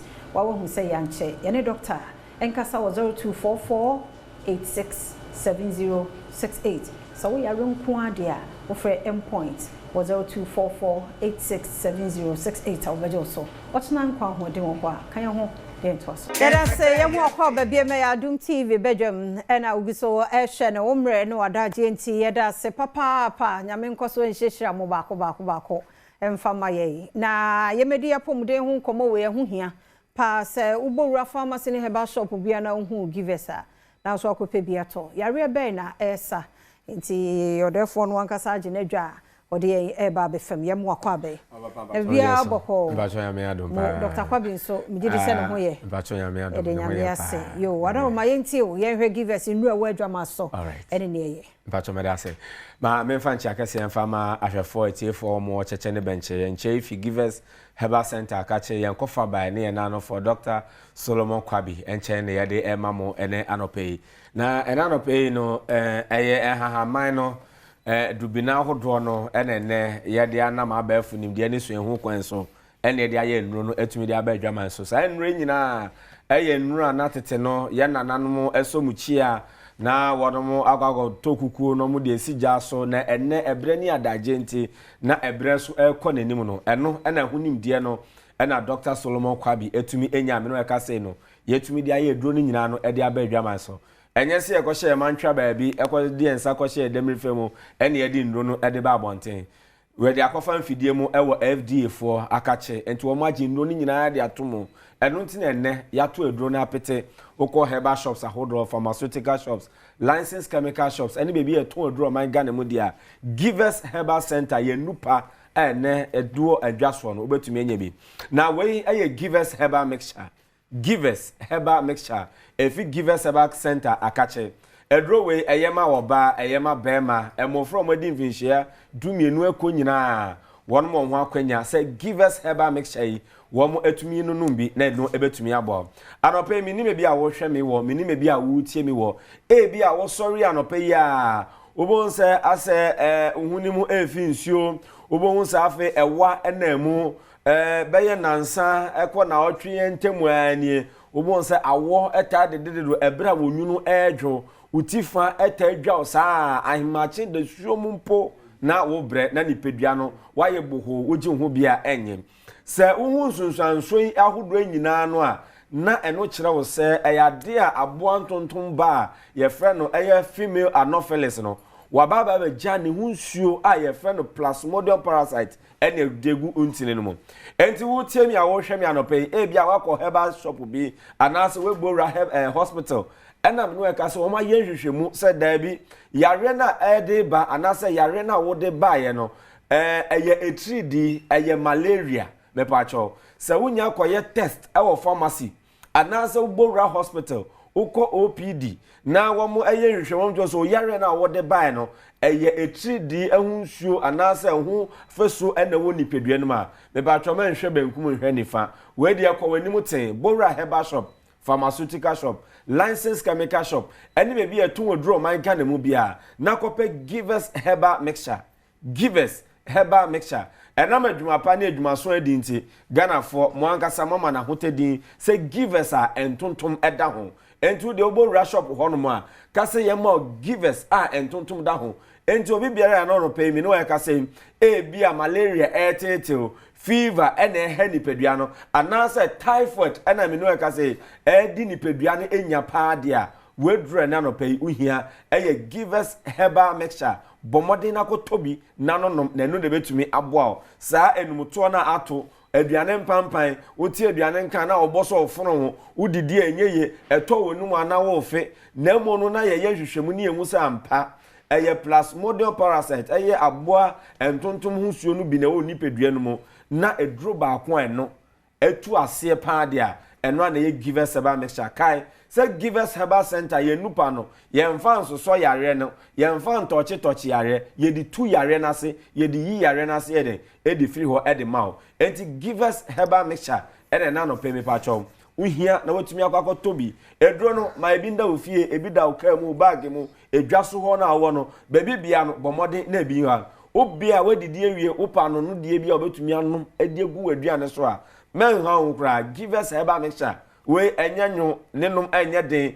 enye ya enti ebrani edon nyina no bomode na nonum bi na no ene betumi aboa o bia obi nso ho no anopai obi ankwa da ade ache de ese onya ahoden na otumi didi onwuma na mo sorry waye nofo waye bofo ubisa na sembia na za se ne nipedua no anyhow ade abamu se enu beba ne saade na se enkwambo na eye bo nipedua no ho ban eye wo immune system no na me paacho anu adwojo na sa anu dwojo sa nso dia yare bie yiniti outbreak bie ba exam se ni pedua na ye week nti me pa cho etumi enya wa bre ene edo nyina enu nti upe immune booster papa immune booster betumi aboa ma ebre ne edo nyina no enkombo agbo ni pedua no ban na utumi di atwenchie ko unwuma so ene ade a me pa cho eye givers herbal mixture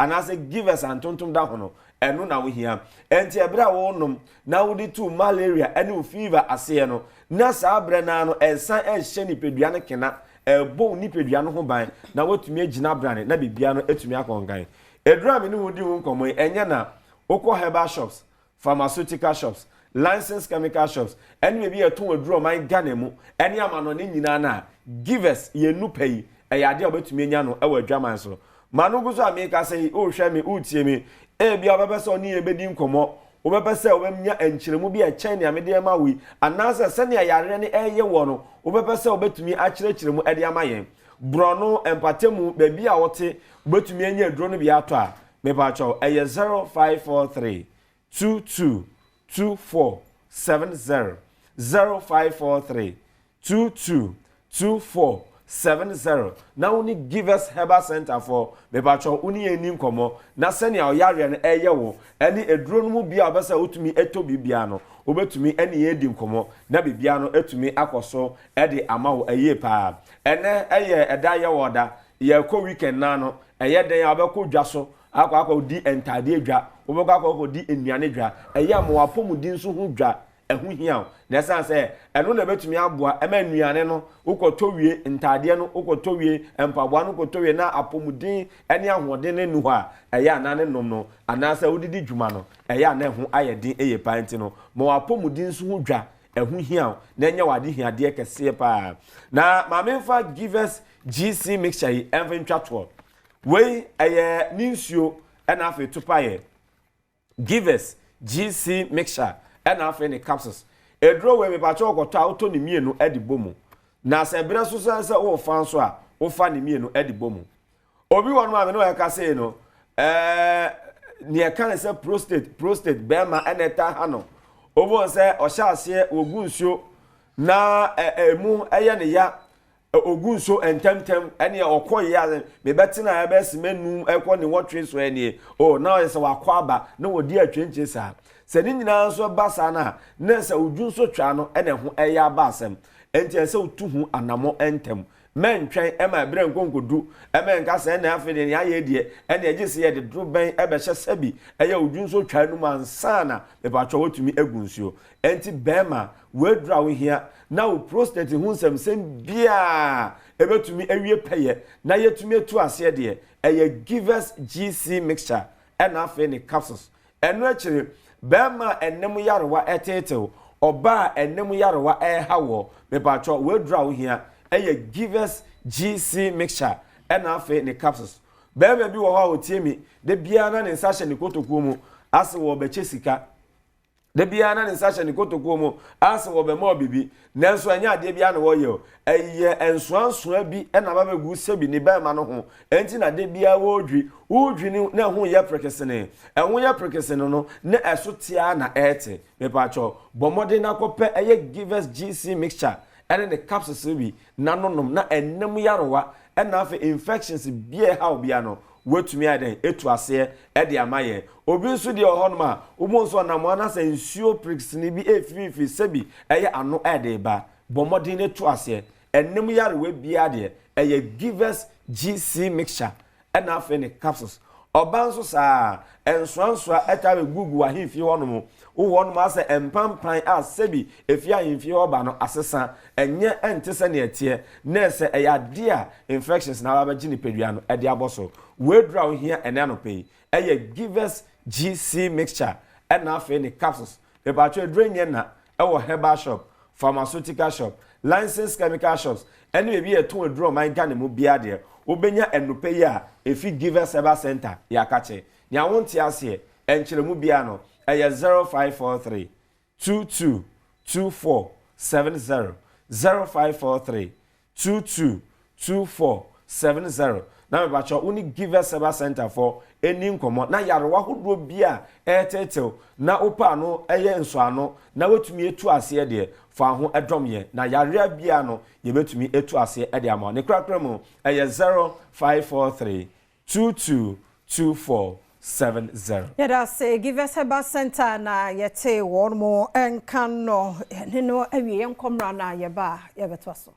Yada say mo akwa ba bia me Adom TV Badwam na uguso ehwe na me kai wo say imbus Seba mission so ewa dwama so me so no bi ne mbusi immune system na ma so immune system ho odene a yare bia entime medi wo so me so ye no bi ko pharmacy herbal shops ubenya bi ewo ho no wato anom na boa no wanya hode no sorry no akọ nyuma so yare be say diabetes, ulcer, cancer, hypertension, UTI, body pains, menstrual pain, and menstrual disorders, loss of appetite, stress.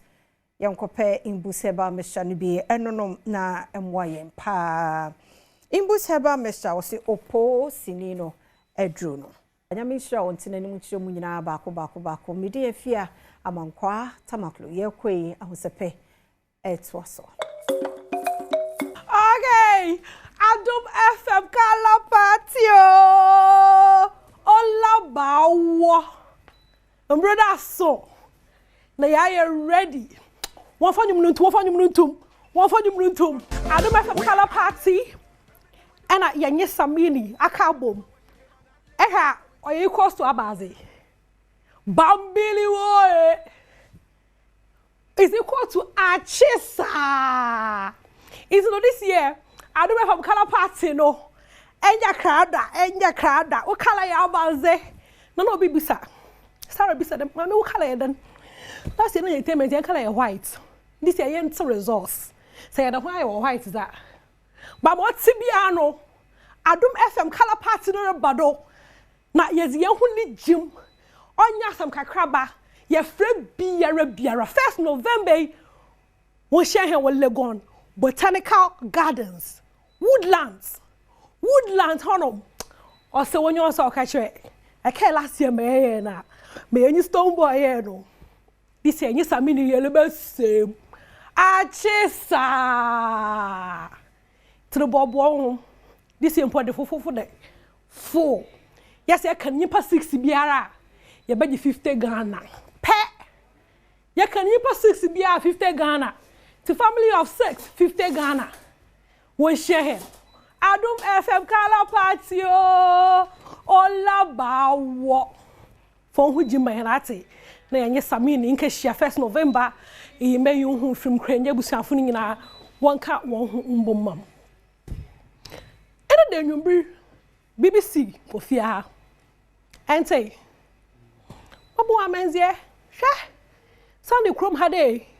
Ya was star and ya was star. Them you can say be me a star case. It be me a twinkle little stars. How I wonder what you are. And the sun ya was stars na kasa so.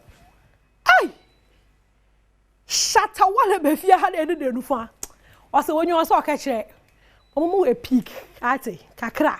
Kokko heads o do studio honom. Ah this send phone. Basen kwahwe. I'll come inside. Yeah, everybody wants to be in a joint now. Just okay, let's go.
obey interview o yen show ya bo show of ya de end da obey interview o Joy Prime hey you are wakele man you can go have come wakele Shatawale and many more Shatawale and the rest can you imagine star power Pocho I don't know Bribisa o sisi say there Adom TV presenters ni nyina won nyina wada Shatawale ma me ye wa choice ah wala ehwe mi hu ye wa choice ah masa baby agro no ye dawo no ho na ekọ into no shut up first rebado ate bobo ho na me hu there sasa be a guy MC wodo into you can imagine ija obota na bada no the guyest and Shatawale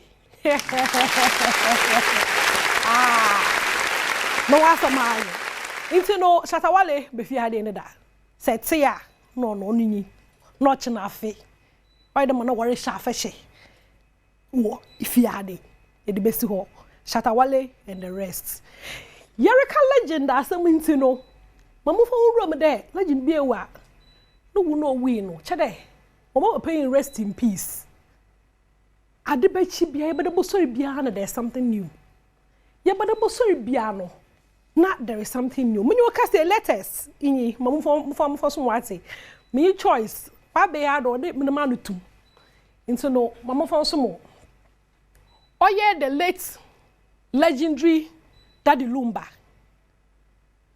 ne year wo friend no akoso asewa zo owo Germany sisi ala you know say dey echichirim zo owo Germany no onye ne sister panyin ohon so won kwata wokwe no ohun saminyi wo kirem ha mbrosi wi no explanations a waji no ye basa ono na wacho wa no eye witness wala the madana wo kirem Daddy Lumba wi no onyo ni the madana wo bo he na menzie no Daddy Lumba we a day before and so what Baba catching and a panel Daddy Lumba according to Zawacho Wahadin because of Fred Ninyan could be more coffee honum.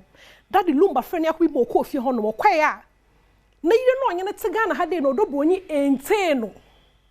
Mawe who Daddy Lumba into no Nyankuna outside for 2 hours. Pocho much and Islam wati. Can maybe ana wafu when you're doing to no macheche matchro. Aye. Also tina ho for 2 hours wa mo we hu no da no ho kwai okwe no wanche bia na yankuni nya phone call there Daddy Lumba ewu in the second one also police reports waye no wo cho omu Daddy Lumba na no ye ne yawo okotwa MRI when kesiaga no basen call bank hospital a wo won duro ba bi wo ho no ma mo hwe no nkwa ono ye police reports third one nsunyi account from Oye Miss Presla aka Odobroni no so no what chema no so na labaka de oyaza that Lumba we wo fie manalo gwan and ofre ma bi ofre sewa the ombra mboso no monfa no hospital into no asam no akaye basa so that Lumba this is the penyin no nye no wife akose se wori chema mbrosi we no watasa onyeye because nseme basa na wati to wonyim za oye no kwar wom omo papa on rest in peace Pocho one form of ramano so once mbra sisi ano ye hu letters no socials no da say oye no kwalo so onye no kwalo so hwa no or twa them pictures is to ho say chere masa obi otu nkoma interview kra fra no olemba entina na asem obaby a we a nature asem bebre ebia na nko chero kase wo ananye menya adwen ebia sanko kasa ya nka by now yenyim zo okodo we don't have to be guessing because I still tell no obi ha tell no story ko social media obi afo phone is no da no olichilam zo si zo nyim Daddy Lumba zo nyim Daddy Lumba za wa warda zo warda za chede obi ohokra ha na itum hu da data 2 cities but our opinion wa asam no ho into no mo from no so won release ni eh we twa bi afrida mo from no wole kirema kasa ro kodo social media na court na azini nyina no mo from na Daddy Lumba won wo kirema wonyi ho hwe that lumba ne be nyina wa ye kwor wala won papa no enyimzinyi opede wosiem won papa wo enyimzim ti zo lo kodu ne nyina no wonyi ho ne firim wonyi ho hwe won pede won zin kra baba ba folifoli nti no also one press release was about one. You know, Miracle say legend so no rest in peace is far away from him. Rest in peace. When you don't know who baby are because yeah, but they able sorry biano non to kwabiru kwadu baby. Wife is upon the chow. Upon the chow. And wasn't mobadam. Okay. Ha. Yeah. Now in a Thursday, into no muntu mbejina had a man throw back. And I was saying, throw back. Okay. And no mamun throw back say infamo. Papa yamba na say me no krum hade as Reginald yaw asante or say. Ma dodo na wo friend ni Reggie Rockstone. Na papa hu. Wo friend grandpapa. My grandpapa no mbechira wase cause obayin ngende ehwe ye hip life game ne kra na rap na de no papa no ze ben masa mi mbeke bi no makane but masa ye won kratai ye wo video sa wo kire the Reggie no wo hip life okrom hali na anyum so ze wa ma hen bebre back to back makana mo bano nyum wo hade azebachi yen or word Dr. Hila Liman ne babesia wafrano Zilla. Dr. Zilla Liman. Na wanyino wombe basa. Wana wano ye papa ko social media wonya mbremo wo kampa otu watch video no wazizi nkomo na aze very cool family. And encourage Rockstone ebo mama. Mo drop no nyoma mo na wore a feeling kakra nti enjoy Red Rockstone na embrace ya.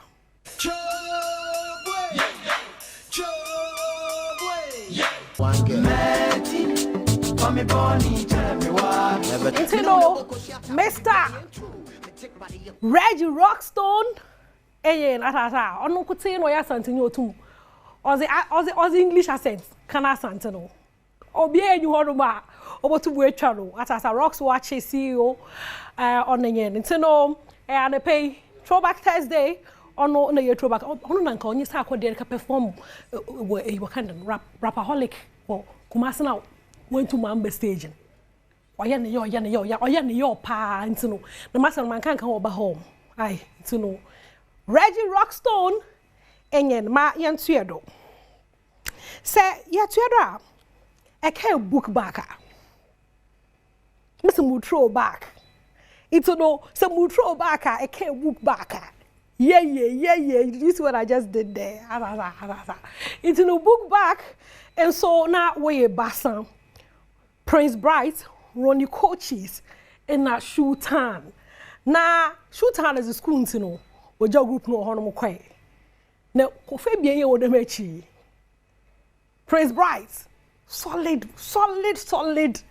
man atata Ronnie Coaches ze nyame aton safre no na waka honti bom no hita was my wo krom hade no dos papa kelewele trotro komi kekena ya Gonja Barracks back to back book back throwback Thursday yeah enjoy one nyum krona yembra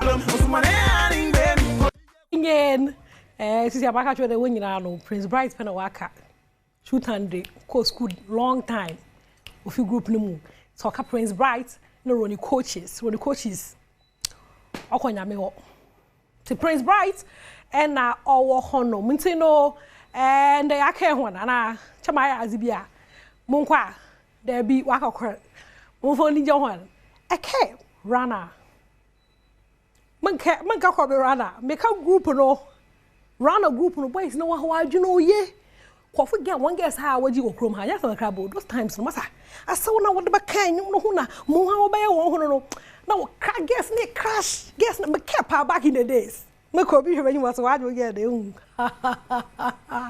was about it no runner group no won so inyi na ye wo kojo runner kofi runner ko be runner de don ha yon odan ha so or act big time. One of my obi bisa do ni nyo no ni oni nyate. Munia kan man kan makase bi munia tino. Kobe Rana enye nitino intro back to the Rana group. I care some of the hit songs I was making na. I care. Me ain't even embrace here. I want you, baby. They say boys is in coffee one lyrics actual letters I'm on guess hey. Basa something toilet to baso. Eh nyuma. Oh nyuma. Rana mu one nyuma. Back in the days no. I know more lyrics there. Boys in church or letters one guess no. Into no Rana mo wabe bi papa. Check. Into the Kobe Rana, no, you know, brother singing, I know me channel or Kwanson Kojo. My happy birthday, and call my Vivian or Redu, a teacher new way just so a Kwan Chrome or Kumasi. I'm not poking when I see and wish you happy birthday, dear Mording. Actually, I pay or Nima or Shambazans, the Mummy, Preco Pet, Mommy, I'm sure Papa would ask it. They tune in now, Erisha Hen. Is there no other fancy doll? Sarah Parry. Baka choro jananando atasa go jananando Damara in Richmond also no be direct mo PD mo producer camera for wa de obed na ma fin party mo boniz Robert ma fi pa na color party ni bodo 1st November color party Olabawo ye nyina ye hye Legon Botanical Gardens Woodlands na me say kan ye kan nipa 6 bia be 50 Ghana. And you will feel funny in our one, you can 60 be 50, you can 60 be 50 pet. Into no one was not one for one who shall mom. Show favorite present and I shall color. Not join that. Our next week. Mama, more colors numbers are bro. Into no, me the best see hard day. Mama, happy birthday to Mr. Wright, the chef. Mr. Wright, the chef. What is your more happy birthday? Man, into no happy birthday to you, Mr. Wright, the chef. Me the best see hard day. Nyame ya do my best na yeshende. Papa ID. Edward, wa studio so I am monitoring. Obo hede edwuma me yeni ya ma enyewe imezi. Nti hu na mlesawa. HR we henti na mlesawa. No, we imezi. Nti no me dis hanya me ya do my best na yeshia makron wan. Asem yidika. Hinna beka. Akwesi insia. Commander 6. Kano senior. Wana odu awoto asafrade so na de nyina di boa won ewie won ye. Ye nim nyame a yesom no. I'm fan check say koma me kromfo asante mampon adehye. Asante mampon hema nana ajakuma difie ya otosubienu. Ene mianga sabebra peni Leslie nkansa osaibosu ya yi se bedi wofa da sebra osaibosu otosubienu ade se asante mampon hene. Asante ma wisi ahene. Tumfuo abedi akire. Yada yamiase ema akra enu munyam sha ono safra nam nanam so ne amanfo so ahyewo. Ene se yetwen so besuade akire se kadwa kofi awie. Na afia hu se ahine no edimu pi. Yebekọ so atawachi. Na ne o se yebua bia ma santima ponkro no efa ntoma padifra no. Yeso be ya famudie. Yebesere ma tete nsem bebre nso akire sere moda busua. Enye nsem nyina na awse ye de ba mframam ne ye ka ho asem. Yenye nsem bi free social media. Mesere nanan mayemfo. Abusua ye wo bo ahia na ntu abusua se besere moda ni diem. Ewu ne ke nsem fata kwasa ke be gina pokra de anu ato nsem se but ye sere mo ni diem. Asante mampon kanko ni punto ni ye yonti. Yen kansem ni bi wo dem. Why ebesre menka so bi wa asem am wonka ba ye hunu bre ne biaye a ye kasa ansem ne bi asante mamponye kroketwa asante man kro ba ko a edimu ye pa enti wo asem ba na se ye ntimi anhwa ankura nsum ankama asomdwe ama afoforo badwin bebre na afa asante man ho tibesre obi a wo haw obi a wo ne menasepo ba ye hunu biaye ne bre ye beka no for the sake of Mampo. Ya fara sekese ya Kingdom Herbal Center, obana ko fa Kingdom Garlic Bitters, Kingdom Garlic Capsules, e dia badwa so. me so da se ope edu papa adom na etimi aboa eyade e fen ananse achime Dr. Abufan to Mr. Wada aba boys ni behwe Sarah de nkrofo da se da for rotate your kingdom ho dia alo ya ede me so da wa se ananse achew on sai tititi ujo ba bia anye ona tititi ujo ba bia anya kingdom galibites kingdom gali capsules and there was new kingdom ginseng power capsules and ye memedro to your beman has a women yesem echo from a edro here new kingdom ginseng power capsules and ye do pa me edro me kan for the actually say me use be di ho dance here bema mfa nya agudie bema mfa nya agudie ehuhu ani mu ase o ma be etodo be akwa say ka kingdom do pani be atom etufo frɛ 0275 804064 0275 804064 and 0302 938 153 0302 938 153 kingdom or no challenger anapa yedi nkomo bi dia fa non-communicable disease eho unsa no am shase no di nkomo de fa efia odo a ewo yekuroi emu trebia meka se oman ya yentimi tu fia ase no yemfa hyetim se be ye din se betimi atu galamse ase ade bi ebobbo ba ye man mu a ya meyani anko ho a anhwe ne be ho so no na emaburu na oman Ghana daachi ehye omusa no owu atwe dodo na akwa ansamado Sarah mame kolebufo chat no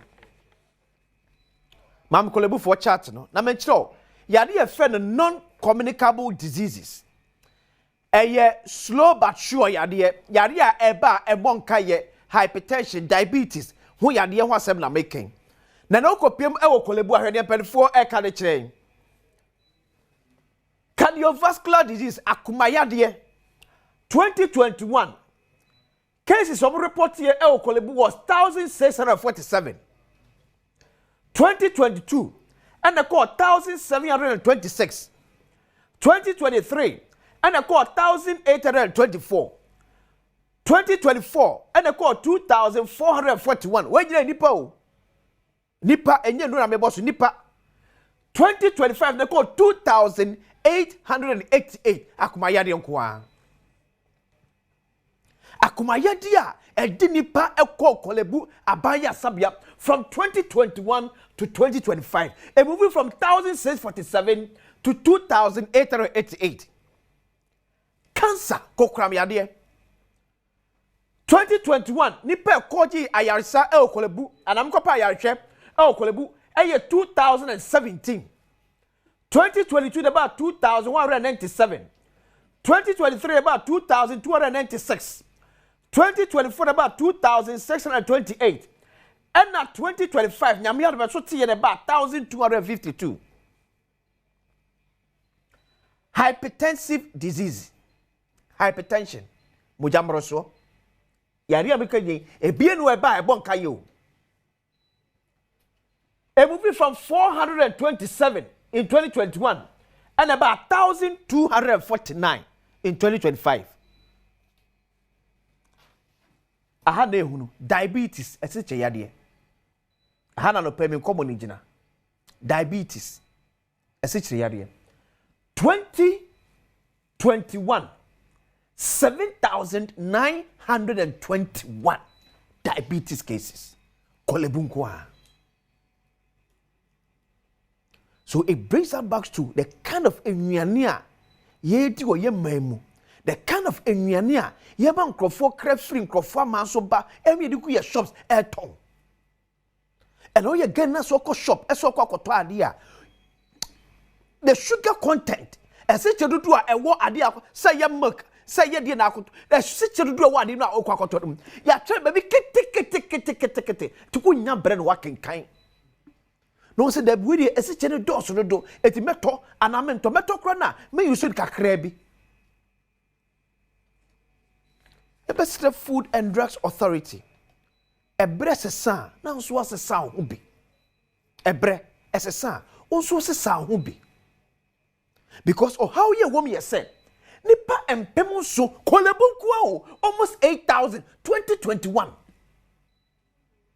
nipa almost 8,000 nya diabetes yade eko kolebu teaching hospital eti asomaye ntimi ntinase nye din kan ya no ntum oho ena hwe ye mofra ya sebi sa diabetes hypertension eko mofri wiase eye die na asie die na ekoso ye twie na ye de die na asesa wo mu why na wo check see enwa na ye de no eye healthy enough see be di e de akoyi padwem enoko restaurant uko chobas bebra magi de be de ne magi eni ma spices a ye de eku enwanim eye duane mamanfo edi okroma enya de ketua spices a wodua ne pasabi obi ho ma woni ma duane ye eno odi ahometie te restaurant ye duane etu anfa spices bebra wu ma na duane nkase ene kuyesa why na check sa de baye be yon krofo ye twi omo kabosumi bia se ye omo dwuma enoko choba so kodi fufu a the odi fufu ni siwo 5 minutes na esabo odi siwo 5 minutes na fufu na esabo why na check de baye ena nipa ne sikani bre etonya ne boni e wo restaurant me se ba ko East Legon FD4 ya we omse o magin o magya ne kase ese so fufu ejene boni ne de kuye krom hanom cause nipa nhire ni no wadaage eti bebre enti mentre fie nya adwane ni abonte so nya ne bedie wa na chekam ye wuse enwen na ye to fra bonte no eye ne papam ne ye to na de ne tu o mem nyame ya no chena me ma the date of emabru ya ewu as a result of hypertension and diabetes ade like say bin ka kwada onya mfinhye du nwotwe aduenu miensa hypertension ke fa ho bai cause wo adwenjwe na ka say bin ka ye ka pa e ke da so akwada onya mfinhye du nwotwe ka hypertension de fa ho bai but na aduenu boni ya tena se ya nhwe ha me ya ton wo ye restaurant ye chobas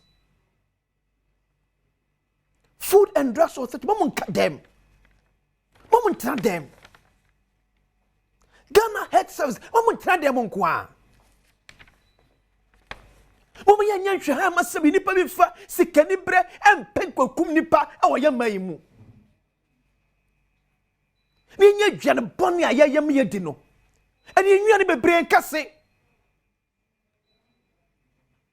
enwere bebre nkase e okrom hanom eni ato na body so bebre me se restaurant akase a agedi mpa no wo munwe ne bebre nya de bebre ya spices na ni kunye because nipa o ye dware wan ko school papa wanya tetia papa wan ru fi adwane ye no nipa no so obi ekatu school no on sabio adware body ti pam ni fra ware ase ono le akọ bi ekatu school no wo de na wo be kire nipa no wa bia K2 school no aduane boni ya o ye manu kruti ne pam ni fra ware ase o free wo so bia K2 school judi no be kire yes mu nipa nkwada ewu because of hypertension diabetes no you too much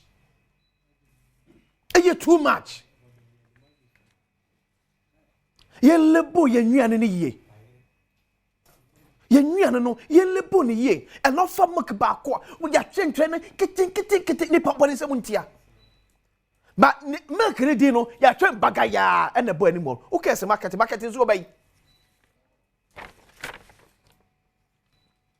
emaburu ni wudodo emaburu ya de omudi wu no ano dendodo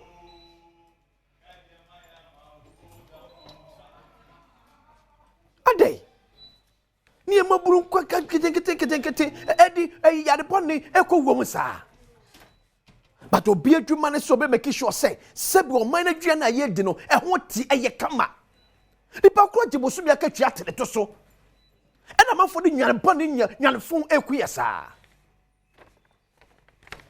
ɛna no obo bia da ko CEO Edema Mahama Care ehye so obo aprobo e wa ban ya sabia wo so hwe Mahama Care na ɛna bɛboa deal with some of these non-communicable diseases slow motion yade no yade e monka na so ekum nipa hwehwehwe no omo asɛ no so make sure say ye betumi apesika bi e de asoso amanfo asene akrakra. And some of the revelations are a paper. Too much. Too much. So I asked myself, say, Mahama can look at the amount of money you could put it into Mahama Care. You could sell for your day. So the question is, DNA to prevent you in the first place. Because prevention is better than cure. I didn't yet say Kukus Katuchu Yaku Mahama Kemu, and Yakosa Yadia. But we are not interested in equipment to Yafaswa. You be see Yadena no coin. Some of this Yadia be one more Sebi, and ye easy say you to me to one among. Among for no Jania and your papa yet on a bontin so dear. Yet we see no coin. You bet me diabetes be brefrio, you may hypertension be brefri one. What be this Kenny Brenty? Obetiedi. Ebesremu. Ghana Health Service, Food and Drugs Authority, Ministry of Health. Prevention is better than cure. That's the kind of Mahama Care Mudi Akwasa Yade no, eye ne papam. But the uncle pay betimi afaswa, ye better ya do we so. Ye ti ya do so pressure break come Mahama Care so. E betimi cater for other health needs. Rather than diabetes and hypertension, ya eku betimi etu wanamo. For the second say come Kingdom Garlic Bitters, Kingdom Garlic Capsules. And papa da nie. We say there be a hospital ya catch or say unsano etitriti, unano etitriti. Otoye anansi stroke na eba no. So the more stroke ya de pa na aba betom no. Sramfa nya agodie. Why? Pe Kingdom Garlic Bitters and as a Kingdom Garlic Capsules ni bi enum. Na mwa na san ni padwanim. Na mma moja ntimi ni afrisane eyi. Ba bia moja ntimi nkɔ no na onsa no ayetiti no. So moja ndi afrisane ekɔ no mu a bibia you okay. New Kingdom Ginseng Power Capsules enso ye memma aduro. Bema to bi na to onya 3 points won pem. Say the cost 6 points. Last stars are down 20. Timpa nom New Kingdom Ginseng Power Capsules. Na wow. At phone 0275 804 064 0275 804 064 now 0302 938 153. I'm calling us now. I'm penny back on Kodi and Combo. Now I'm also raising concerns about Asemwa ye can ye ho. A quite bit me first you be dealing with that challenge. But good morning. I am about to me on mute na yakasa. Hello. Hello. Yes, sir. Boko there. Yami Adom Boko. Yami asme can't hear for say Ochina Edan so a World Food Day. And yes. Good. And a World Food Day no. It's a Kenya asem no. To be a Yana Sanyan Papa Mua. Yabeka wasem. Eti enyuane e credit from my mu e ba ye label no or how be na wo ho ne kwabe ne bitimi afa so a ye be say how no. Okay. That's it. Adom TV, Adom FM. Mefa sa kwan so na me chia ya hwefo ne yetiefu na. But asema we bisa no, ansa me kasa no me bo abaso. Wo nsema waka afa non-communicable diseases won. Adia ha drain bebre wo. Ye man mu ne wi ase akwan na se fa yenduane a ye dia fa mfidie mu aye ho edwuma no a wiase afana na ye wo mbra ahodo bebre na se be ye ba ye man mu a mbra ewo ebo nyama afa mfidie mu o mfidie eduane ho ebra no akase ye di bi beka ho na ya hyemu kena enti yetumi ye kase eduane bia afa efidie mu ayaye no eba hwere bibi fa ho okay eduane no dia ewo mu ne dia eduane ndro titiri a ewo mu na enye enhye se obetre Yɛfa sɛ ɔka sɛ bia carbohydrate ana enam Indian indro ana yɛn starch Indian indro na ɛwɔ aduane na wayɛ mu no. Ne dodoɔ te sɛ ana sɛ ne dodoɔ no ɛboro dodoɔ a anka ankrankra bi abɛhia no. Yɛni nhyɛsodeɛ wɔ Ghana sɛ ɛbɛhyɛ deɛ ɔde aduane ba no sɛ ɔntrɛ wɔ ho. Ti deɛ obetumi atrɛ ne sɛ mediane no aduane ndro sei na ɛwɔ mu. Ne din di sei. Okay. Ɛna aba edwa so. Nti saa na sisi a yɛn embra no ɛte wɔ Ghana sisi a. Okay. Eti deɛ na betumi ayɛ ɛde afa because ɛnɛ wohwɛ diabetes ya deɛ sɛ na eku nipa. The sugar content wo enwia no bebra yɛ to shops mu a deɛ betumi ayɛ ma obi ewura shop no kɔtɔ do sɛ we ama fai ne sugar wɔ mu na dodo enie sɛ bɛsɛ beto an ma go ahead ma kwakɔ no we the sugar dose ma atwe ho ɛde free ho. Bedasi sisi a advocacy ana nhyesude a yɛde hyɛ aban ne ankrankro ɔdwumaku a ɔmohwɛ sɛ deɛ bɛbɔ nduane a yɛde fi amanɔne ana yɛyɛ wɔ Ghana ha no ban ne sɛ yɛde embra bɛba na yɛahyɛ obi bia a ɔyɛ aduane ne sɛ yɛwɔ nduane ndro emiɛnsa bi a sɛ yɛanhwɛ na yɛambɔ ho bra ɛde ɔha bebree. Okay. Sugar ana esikyire enkyene ene sradeɛ fat ne dodo a ɛwɔ aduane mu no ɛno na ɛkɔfa saa yare a yɛka ho asɛmi dodo na ɛba. Okay. Sɛ enkyene dodo so a etumi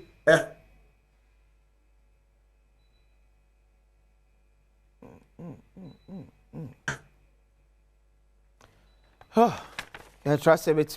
I reconnect. Mojamro so. Okay. The other friend no Mojamro so. Aha. Ana say akumayare. Say di esikyire ya. In fact, ehwehwem bebree a kyerɛ sɛ esikyire a yedi esikyire especially the ade ahono nsuo a wonom a yesi ayɛ na anom de dodo a wohwɛ mu a esikyire dodo mu bebree. Ehwehwem na a kyerɛ sɛ wonom bibi a yɛde afra nsuo esikyire yɛde afra nsuo dodo ana anom toto aso a etumi ma unya esikyire yare. Etumi ma omusu yedu. Okay. Enti omu yedu a etumi kofa pressure ana mojamro so brewo. Okay. Enti saa emuduro pressure esikyire yare akoma yare ni na omu ye nuafo. Okay. Omu ye nuafo nti dia ye hyese ana ye tutu sre ankrankra ye hwe ye ne boy duane ho ban ne se yɛmfa embram na yɛnhyɛ obi bia obɛyɛ duane kete sɛ ɔnkyerɛ esikyire dodo a ɛwɔ n'aduane mu ɛnkyene dodo a ɛwɔ n'aduane mu angwa ana srade dodo a ɛwɔ n'aduane mu na nyame adom no yɛayɛ hwehwɛm ahu dodo a ɛsɛ obi bia di. Okay. Ɛnti sɛ wodi ɛboro so a yɛhyɛ sɛ kyerɛ sɛ media no boro so. Okay. Ɛnti ɛno sɛ kɔkɔɔ na yɛde bɛhyɛ sɛ kɔkɔɔ na yɛde afam ho sɛ wei esikyire no dɔɔso. Ɛna yellow ne yɛde afa ho sɛ yɛ hɔ ne hɔ na green yɛde afa ho sɛ ɛyɛ fine esikyire dodo ne deɛ onom a ɛnhaw wapɔmuden a saa na yɛhyɛ sɛ yɛnyɛ. Obi bia akɔ aponti na ɔkɔtɔ aduane a onim sɛ mefa de red bɔ ho a ɛkyerɛ me sɛ ɛbɛtumi aha me deɛ green wɔ ho no yɛ nti na yɛkɔ hɔ ɛbɛhyɛ ɔmo yɛ aduane no na ɔmo de srade ne esikyire ne nkyene no ɔmo ate so ebedu green ne hɔ na obi bia etumi atɔ na amanya apɔmuden. Bate yabara say Reverend Prince Bedu nutritionist ɛwɔ Tema General Hospital na mo say no ɛtwe ɛwɔ Reverend ase anopai so nya brɛ ne yakasai. Say yamedia. Meda. Yes what I say. Asɛbi di kadwuma de me di akwasi ensia ye de pese mu ɛto aso akra. Ya mamu nyina wache mu nyina kwaba ɛfa emra bedwam dwumade so live on Adom TV. Yes, to be on all social media platforms. Senti Oko Facebook are searching for Adom TV Extra. YouTube here Adom TV Extra. Na ni name komo. Oh, yeah, comments to us here. Say there be a battery no. Insult free. A hand to send microphone no. Edina hwe mpanifo e ba hanum no a. Ebuo ni die e wo mu. A hand to send microphone no. To the banner say yankenkan to the bia nyenya ne bia na mbra kwete bia na content na wo send no enya ye be ye free mo ka wasem me me just ade ndi Ore man pani kwa na person kye wadwen kye no. But enye obo kwan so. Yemfo obo ni die emfa me ho sa. Me hias me di wato ansa na masma me kan wate ase. Da bi. Unsu hias so be di matem. Asa na wo ne me nya adwen ho no mate wase. We should be decent to each other. I would therefore say Alfred George Kojo Thompson, a member of the NPP National Communications Team. Sarsna George Dazi Jr., a Deputy National Coordinator in charge of operations, Edema responsible for cooperative mining and skills development program. Alfred Bokode. Yami Adom, no way. Me watch you. Me watch it. I feel Papa. Yeah, I'm sure Kaka Grana. I'm from Pong Gasam. Alfred Thompson. The from TV no so na we near brain na Kasa. Ko Kasa den. George Kojo Thompson. Anana we show down TV. We brutal. That's Bokode. Yami Adom, I ready to ache. Yeah, da yami ase. Na we dey buana chire mu kakra. Responsible for cooperative mining and skills development program. Hey, office Ben. Okay, I'm going to say responsible cooperative mining and skill development. Oh, okay. A measure of NALEP, National Alternative Employment Livelihood Program. Okay. For illegal miners. Then the community mining. Abaye twemu. The group kwa musenka omebeboa. Na nka nyoma enkoyi the mining sector na the illegalities no. Be take them off from our river bodies and the virgin forest now. And ke be more alternative livelihood. Nanka community mining in the sense communities now because minerals land ewo mo hono no. Maybe a two from a good year. Say yensa si baby ana a good year there were specific places. Those communities no. And can be setting up community mines, be benefiting on more and more because most of our land has been given to large scale and small scale miners. Until more money and they say large scale for in terms of financing, and more money and they say be some small scale mine because then you not come with financial with say obligations be and was but you idea dance here say juma ma papa ma Ghana for and can any and so and kasamfa the illegalities in the mining. Nalep no the community mining na. President for the buy. No. Say eswaba papa. That is it. And can you nigga am say home Debbie because social since January ye di omampanyin John Dramani mama. John oya di esi akunya so no. Every topical issue be on radio, television. We are discussing the illegalities in the mining sector. Until for President Mahama to give sustainable jobs to the young ones or more the mining communities. It's a for responsible cooperative mining and skill development program. Any day, Embrambe bois na yinya landa tia ye mining be responsible enko saying so enko say we director in charge of operations the Buani so mumu de na aba no sunsun be na wo ene ne president Kufuado aban e de ban ni ye de na aba no minua sunsun ya ewo mu nie in the community mining no the name was community having the thinking say ebi aba micro massing tegwa wo de edi kan ma menchia wahwefo na me fanchi akese free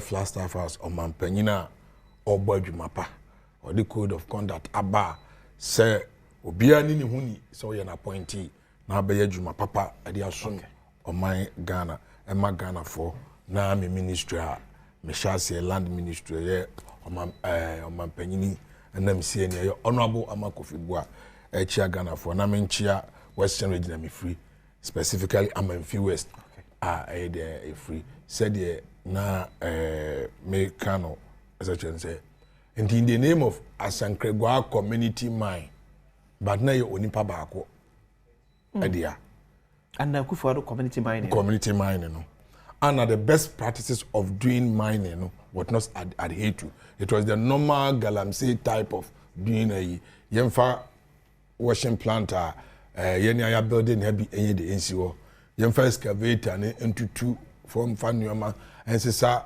load near the Enguso. Na yemfa carpet and sell. Na yemfa mercury, cyanide, hard, your friend is saying chemicals are poisonous to him. And will brief you now. My Yaria would do a question. Most is contributed because in Sua air one is a good cabbage, so yes, a good, your friend is saying, lettuce, and as if for issue, am I the yedi.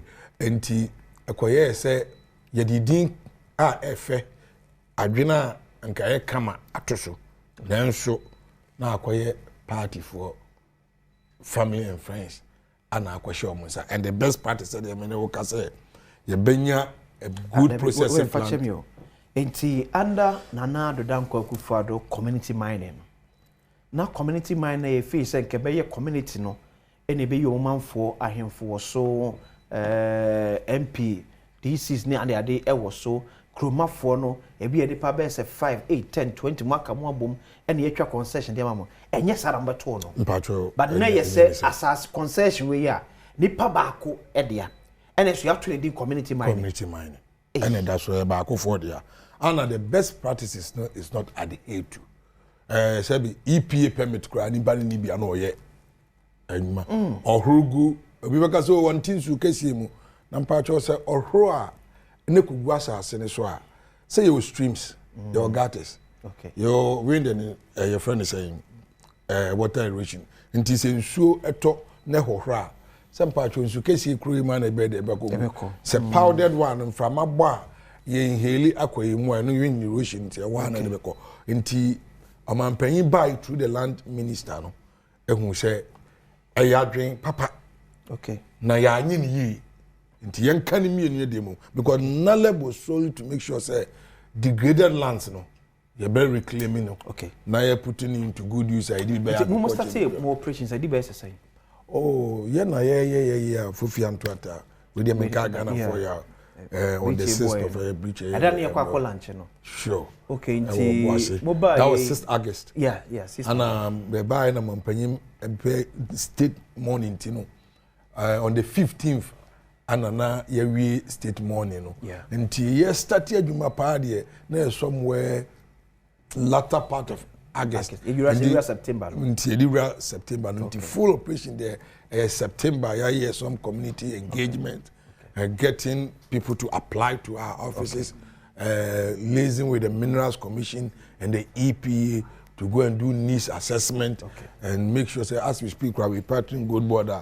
geological investigations because na akoye lututu obi hu asase bi wa say me twa bi abi good tututututu ebi won pa no anya good papa eti buba ye omo na omo ye under community mining no mo agi concession e from nyina aspa no mo da so ye adwuma. Now the reality is that community mining require assessment require any wo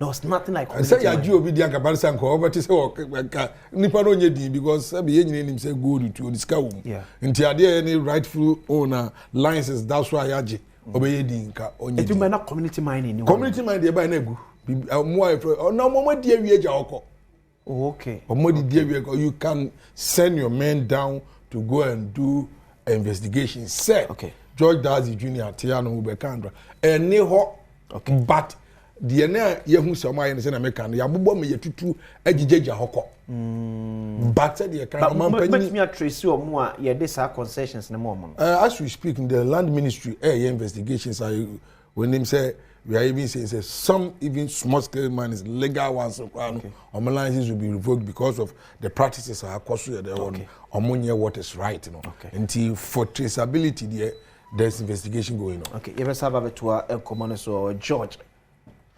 Dazi Jr. a deputy director in charge of operations. Avre. Yeah. Now I just go for National Treasure and BP. Adom, yeah, next year. National Treasure. Yeah. Ade.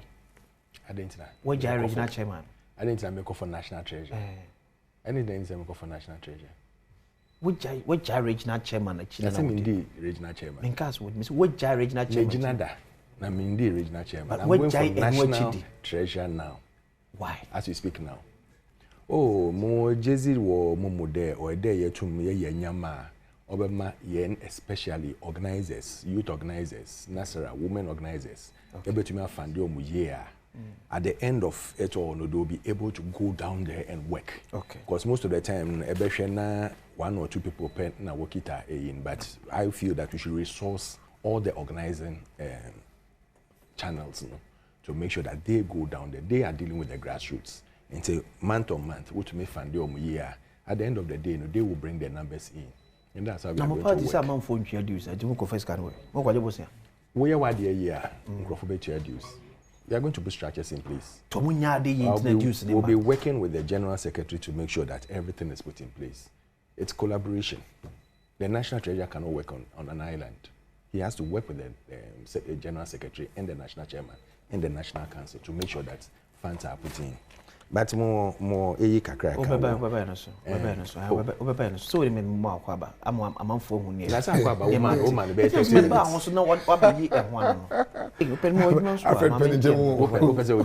Kakra for me na treasury. Mr. Franco Trading Enterprise we kaka say. Open for papa dey ato nche aye adwuma no ano.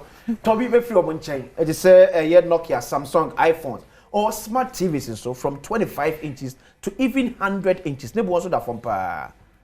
Yeah, and yeah, fair. So yeah, one day, but modi ura Franco Trading Enterprise or makache baako. Binim se mo baako Medina. Market one modi flow post office e fresh road no. Ure ya ko na ko bo ni onu akọ makeke. Bo hu niema papa egu Franco shop ni. E fa nya gudi o.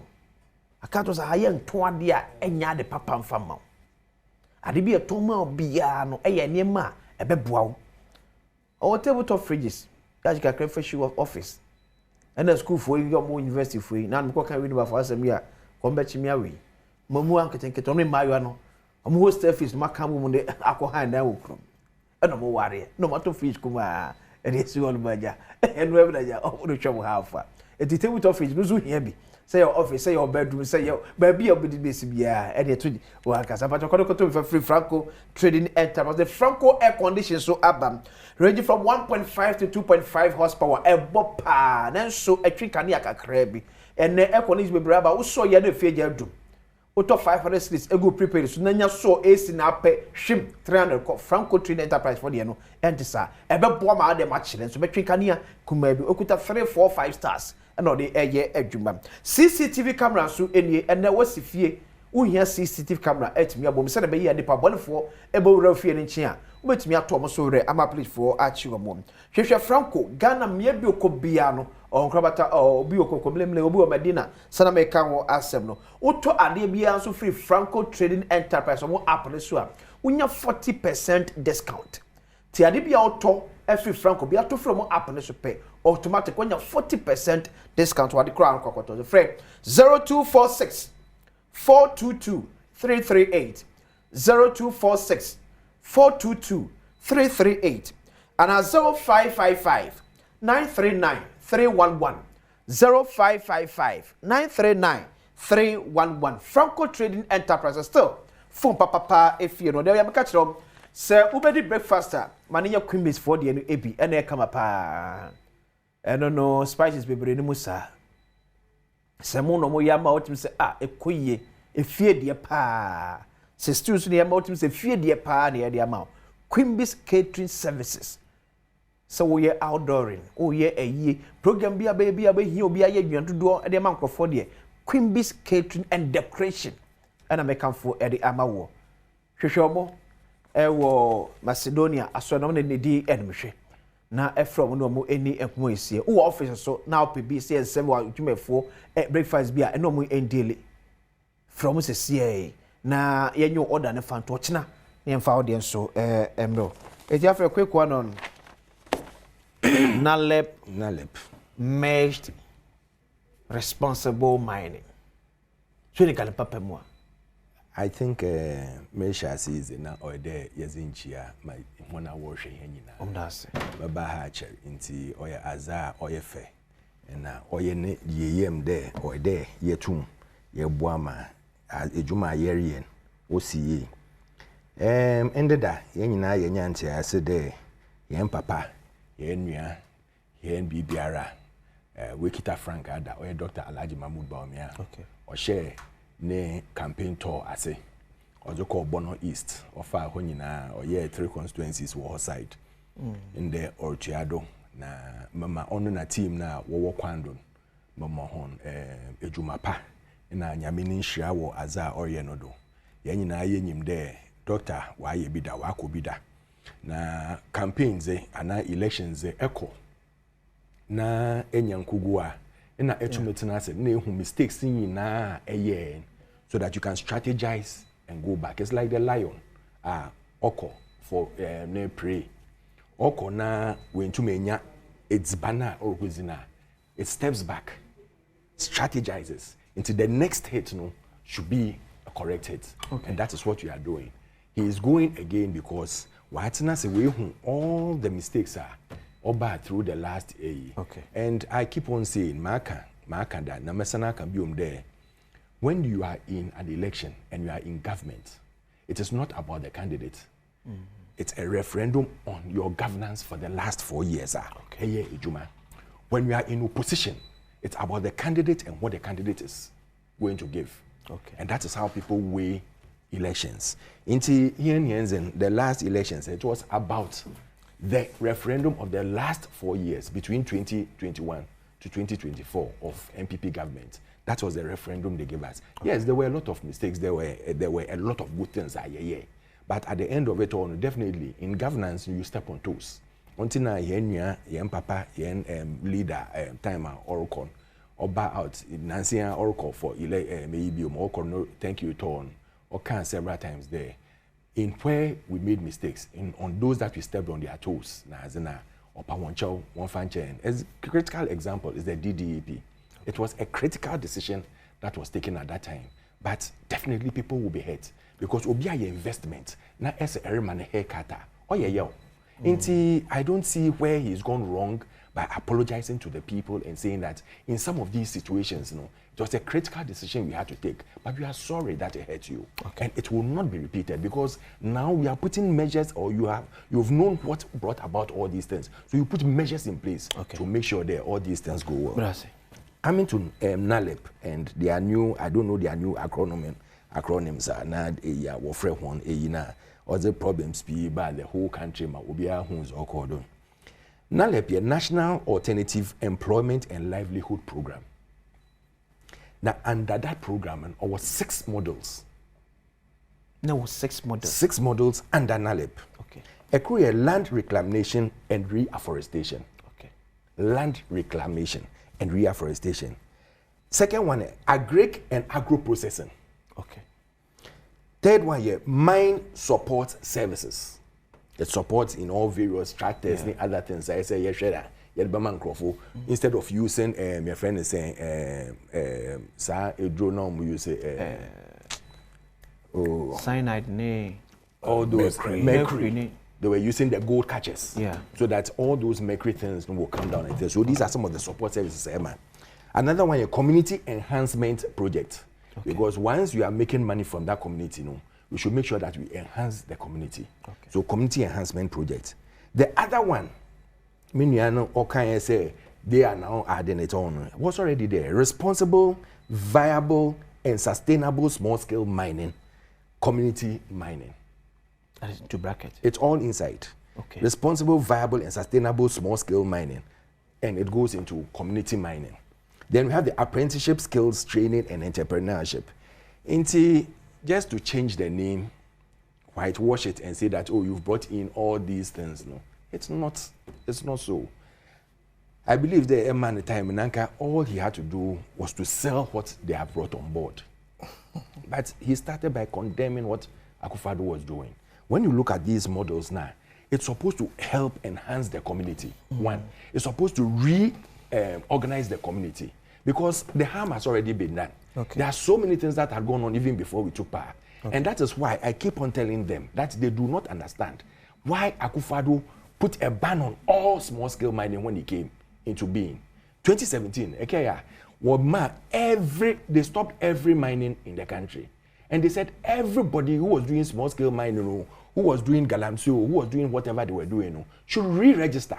Okay. That was when we had over 2,500 people registering. And we had to give them the license because you needed to now monitor where they were going to work. Give them the concession and monitor and make sure that they were not going near river bodies, they were not going near the forest and everything. Now, when you use that against the government who was doing something responsible to make sure that you get to know those who are doing it and give them the challenge that you 2,500 plus people now you are registered one. Say, Emma Obi Beye, Galamsey Woma, you might lose your concession because we will stop all this what do you call it, mining again. Okay. And it will go against you because even for a day or two, when you stop mining now, you lose revenue. So you have to make sure that people don't come in. Yes, some of one or two of them, no, they will also go and try and add galamsey to what they are doing. Okay. But at the end of it all, no, it minimized the galamsey that was going on. All they need to do is to come, look at all the processes are here. Look at where the challenges were. Make sure there all the holes no were plugged so that all these things will come. But they started doing the same things like burning excavators, like telling us that excavators are Hanabusi went to seize excavators. The next day she went, excavators had flown away. All these things were things water guards. Now as I says that things are though. Let us keep on learning. Let us not condemn. One thing I hate is about condemning anything they are doing. Yes, they are trying to put things in place. But I would beg them, they should even go into a manifesto, Dr. Bomi Achoy, or my watcher man. And some of the things they anymore. There are so many things we can do to curb this water incidents. Say, why national security scare. But is it not shocking, sir? If New York is something to go by, say community mind, the kind of understanding it ended up saying Nipa Bakune owning the concession or say a year community owned. Rather, I don't say Nipa Bakune own is our concession, you have to be doing community mining. Okay. When you talk about community mining, okay, you are talking about a business that is working within the community. Yeah. It's not the whole community that can go and register a business. It's one business that can be registered with maybe one shareholder or several shareholders. But what they have to do is that you use the people within the community to do the work. Don't go and bring people from another community to come and do the work for you. But say so that at the end of this area, for community yes, mining. because the community is part of it. They are part ownership. The land belongs to the chiefs. The people who are working there own that area. So when they are doing it now, it becomes responsible. Okay. And anything I work offering community, because all the community is involved. And that is why we did a stakeholders conference for all the chiefs now they were conference center under Abu Jinapo when he was the land minister. All these people were brought to CSOs, other people, stakeholders were brought together and said that this community mining, you have to own it.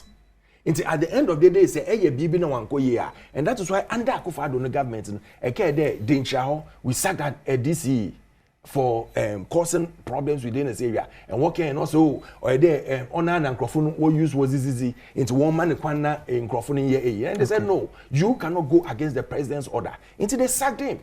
And that is why when you are doing some of these things now, you consult, you look at the old area. When they talk about community mining, it doesn't mean that it's a community that is going to register a company and do the mining. No. It's a company that will own it, but they cannot bring anyone outside the community to come and do the work, so that all those within the community will be part of it. Okay. They will own the concession and everything and work, so that when the people leave, even at the end of the day, they know that this is my area. I have not destroyed my place here. And all these livelihoods, other programs are worked by replanting, reacclimation, as in, they come into play, and it helps to rebuild and reshape the community. Okay, see you, Fred.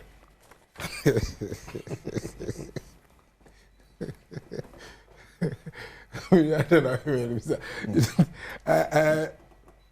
know. I'm done and how to and yeah, me afraid of money, you know. And because as if you know the new policy about it's not new policy. It's no, because I read it from I can send you the document. On paper, oh, please. What I was speaking earlier on paper. Okay. Adrian Pono was good. And in Tino Mampenny Bayano. And Cassia could create new Tino. You've created me because I may say it is the merger of NALEB and community mining. The community mining is part of NALEB. Wanting to give sustainable jobs to our youth in the mining communities. And Minuane can or say a community for no. And to bet me one community per now or can say community mining echo na benefit say na community nya say bia a bridge, say bia a chips compound, say bia a school dine, say bia a edifice bia just a true community mining and ye o. Na ohini be na ebetumi abisa no wona asase so say the community mining ba ho this substantial benefit equal indigenous so ekro be no mo ye yo fa ekro ma no criteria be no mo de form obetumi ama ye bi say bia ye ko akwatia na ye fa akwatia mabunu dudu sei moti akwatia kromonom enti na make so ono na adwen ekra ni sia no and that time no omampanyin no anyuso no because a brilliant thinking. But enya na ye adwuma enya no kre mining support service something ma ho what we can attest to the fact is that they took party executives to UMAT takwa and ko training omo no mo twitwa Ghana nsa say ema omo they didn't even do proper geological investigation. Okay, but so on mining support services no I can't remember saying your first submission who can say omo to afidie ehoro you go DB and you mean me no can good catcher me try me can you good catcher be can o say baby on me horo go anwana what I said is that one person owns the community mine but the proper way of doing mining now you be pay good processing plant and yet tailings dam ba the wash here be kokogum na the mercury the cyanide omu use no and go back to the show rather no Obako for no akope the normal we are friend saying omo friend good washing plant ya bede ya welder for either bede so no mo de carpet ide eguase and ya tu ni ye wash ide kwa say pop and recovery rate cry low and the reality is that me say me na say my all can say no pay you're giving us a lot of revelations so one the community miner now say enhance community support no. There's no single community community mining course where timamfo betimi akase community mining ba yenti yenya borehole yenya school dine yenya chip compound yenya even a wheelbarrow from the community mining here our community need that said so and so community mine na ya say bi o hanka dum dia say champion come on can farm network su mi hu mo come back what you were abreast with so many things and can begin to make us say me afraid the reality is that ejuma be na John Abdullahi Abu Jinapo no fache Samuel Abu Jinapo mo yeah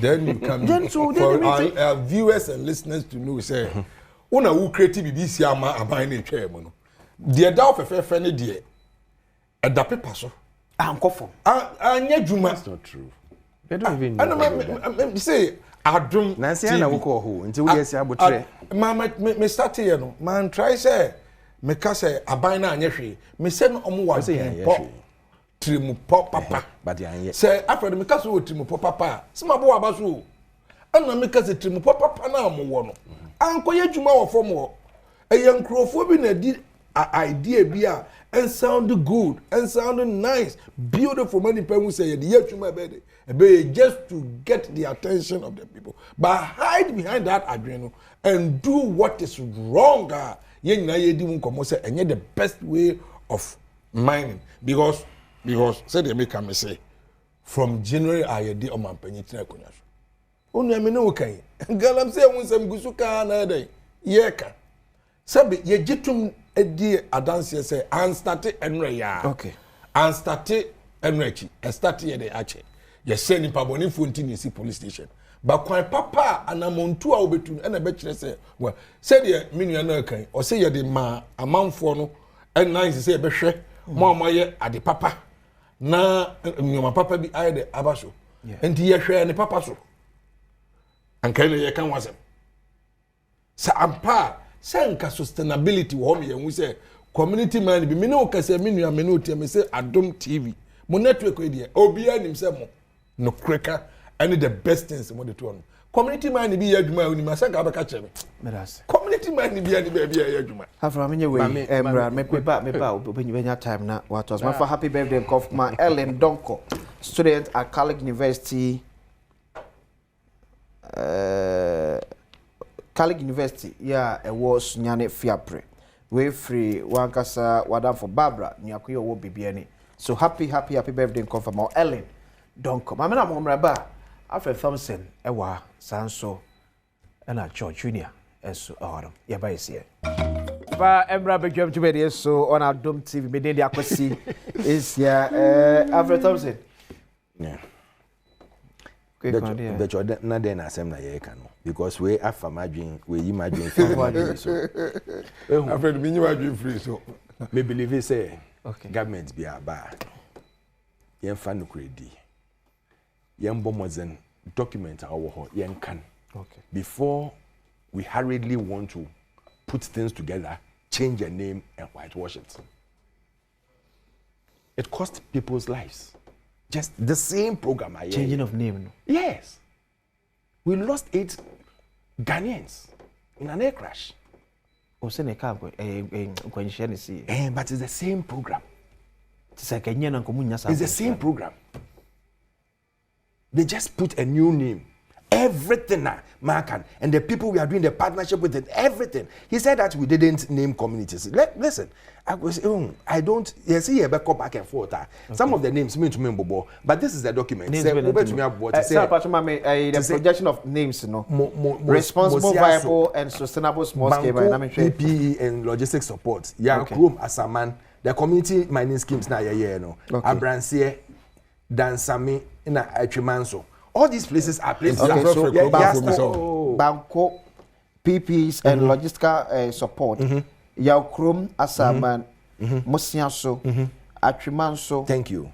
Danseme and Abrancie. Yes. And then when you come to land reclamation now, we give you the people who were involved. Land reclamation. Governance structure. Okay. We say local steering committee near assembly members, landowners, sub-chiefs, Odikros, and then district steering committee. Then we have the district steering committee in Ankasa involving NALEP officers, paramount chiefs of the area, representative of the RCC or MMDCs themselves, district officers and minerals commission persons, and district officers from the forestry commission. It tells you that it was a whole community involvement. And that is why when you tell you that it's a community thing now, it becomes a community thing. You don't say community mining, then you think that, register the thing in the name of the community. How do you register a company in the name of the community? How does that work? Every company, we call companies a act. Now, we will say there are directors involved, there are people involved, there are people that should run the company. But land reclamation, because I'm going to picture be. Who cut down now? Who picture? Yes. Meeting communities now, even with the foreign embassies near there now, Queen Manders now, all these things were going on, and you can see them working. It's not as if the BBC, you can see it working. Okay. Then you can sit here and tell us that we didn't do anything. My brother, relax, relax. You don't go to a farm or to do a work without your program or your document that you are going to use towards what you are going to do. Oh, call land no so. You should know that first. Meko moi and now meko doho. Na ma hwe baby a eye good a metumi planting ade nyina. Nsu a ewo ne ncheni ade. By the time you get there, no, all these things are there. The document is something that we have. But these pictures are not pictures. Ye try and we mu and they are AI pictures. Pictures now, Mr. Pecho Mawo Yina, or some of the pictures they were working with the community. And we work with foreign organizations. You can even call them GZ. Show TV. These are some of the pictures now. USAID, Newmont, GIZ, Atlantic Lithium, Adamus Resources, Green Climate Fund, near there, some of the embassies are Chinese embassy, Korean embassy, Japanese embassy, Green Climate Fund, British High Commission, Cardinal Namdeni Limited, Newmont Ghana, and a whole lot of people. We work with all these people. So go to them and tell them that all they were doing a hoax. No, they were lying. It was just a documentary thing and a book thing. Please. Let us stop this thing. When my politicians no. Because at the end of the day, no, when we come, because we want to paint someone black, no, I mean, they are doing a fantastic job. They are working. They are also trying their best to make sure say they'll stop this illegal mining or this small scale mining or this galamsey ekoso. But what we are saying is all that you are doing at the moment, Chair said there are things you have done already and it didn't work. Go back to the document. I will say BBI documentation. Now go through and read. And I've even given you an extra A. Say you can listen. This is a document. It's a national document. What do you call it? Manifesto. Okay. When you go there, the way we've said we are going to do mining and how we are going to prevent all these other things from coming. Says water a plant na Konyako no it's gone.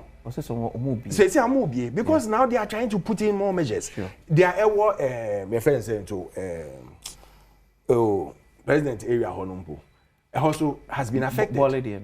The former president Nana Chebi side also has been affected. And it's because the BTU your friend saying NTU, let me read it to you. Yeshe Ayensu River turbidity level no in 2024 it was 14,000 NTU. When they checked it, it was 94,000 NTU. Now, too much. The people cannot even control it. So it tells you that Galamsey is not being solved. Okay. Yes, Remo. Let's stop this politics out of it. We came to meet Galamsey. We didn't complain. 2017, and I'm telling you now, I've told you, go and check. We stopped all sort of mining. And that was why we re-registered everybody. Small scale mining. Not the large concession. That's small scale mining. Even the regular ones are Omukita license there. We stop everybody. And we said anybody who wants to do mining, register. You can register almost say, hey, I need to register at 2,500. But you get control over them. Instead of people going on their own. Can you imagine over 2,000 people being in the forest, the river bodies are you don't have control over them, and we are doing illegal mining. Okay. And now you put them on a regular basis and you are monitoring them. You are checking on them. So anybody who does anything wrong, you can penalize the person. But you want to count in the market, I'm saying a number here do go and check. Time out, yes, I did no. You realize that the water was getting better. Gradually it was getting better. It takes time. Time away by. Not time. Community year 2016. We have enough for the Amoka. Say Galamsey the kron. Almost time community mining by no. Galamsey activities call form. Oh yes, it went down. Go and check. It was after 2020. Omukojina hono muka say omoba ya arrest omu nyina do release them no. But they are not the people who should be arrested. But the kingpins are in Accra. And they are not working, which up to now, they haven't arrested any kingpin. Up to now. They haven't arrested even one kingpin. Say, where area kingpins are, or what, over how many thousands of land space are, or more Galamsey near there, no. Up to now, they haven't. But they were saying that they were MPP kingpins. So if they are MPP kingpins, and now the water is getting worse, then it means that you can't control this country. Okay, George,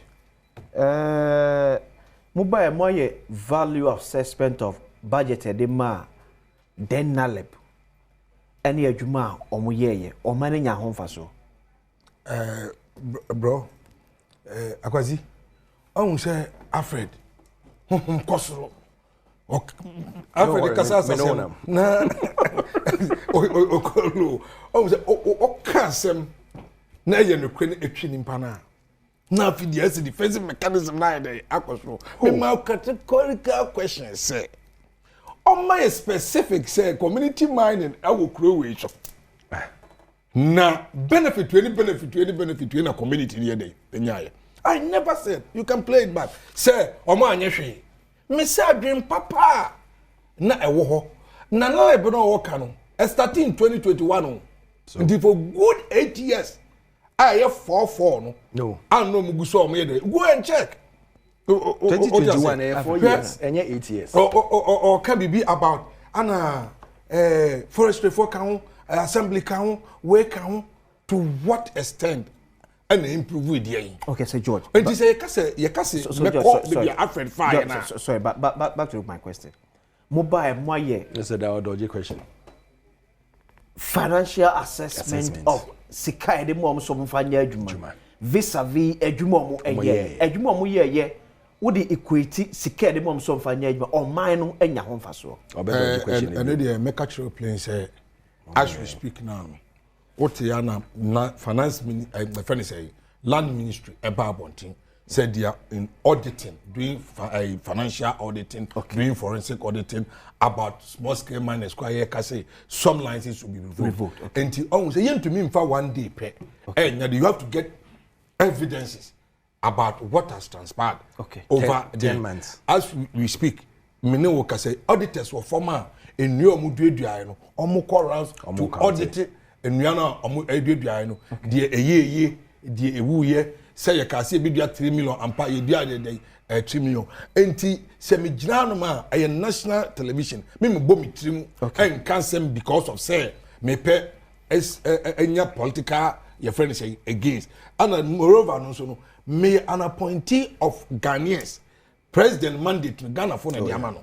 And now, mammy, part say, me quiet a Jumama or mine. And yes, me didn't crack Ghana for. To me, mommy trim and cancel and show. But on records, a land ministry, auditing on all these issues are ideal. But Minian in Tias say, a Juma, Kaminu Miru, Yentia, ye can once and Shayadia, ye can once and kind of sustainability. No, geological investigation, because gold board is not patron as a Sami Jemfi, any your friends make on boss, Isaac Tano, about some 2 weeks ago to say a geological investigation to know, say, responsible cooperative mining I set it up on a viable and sustainable.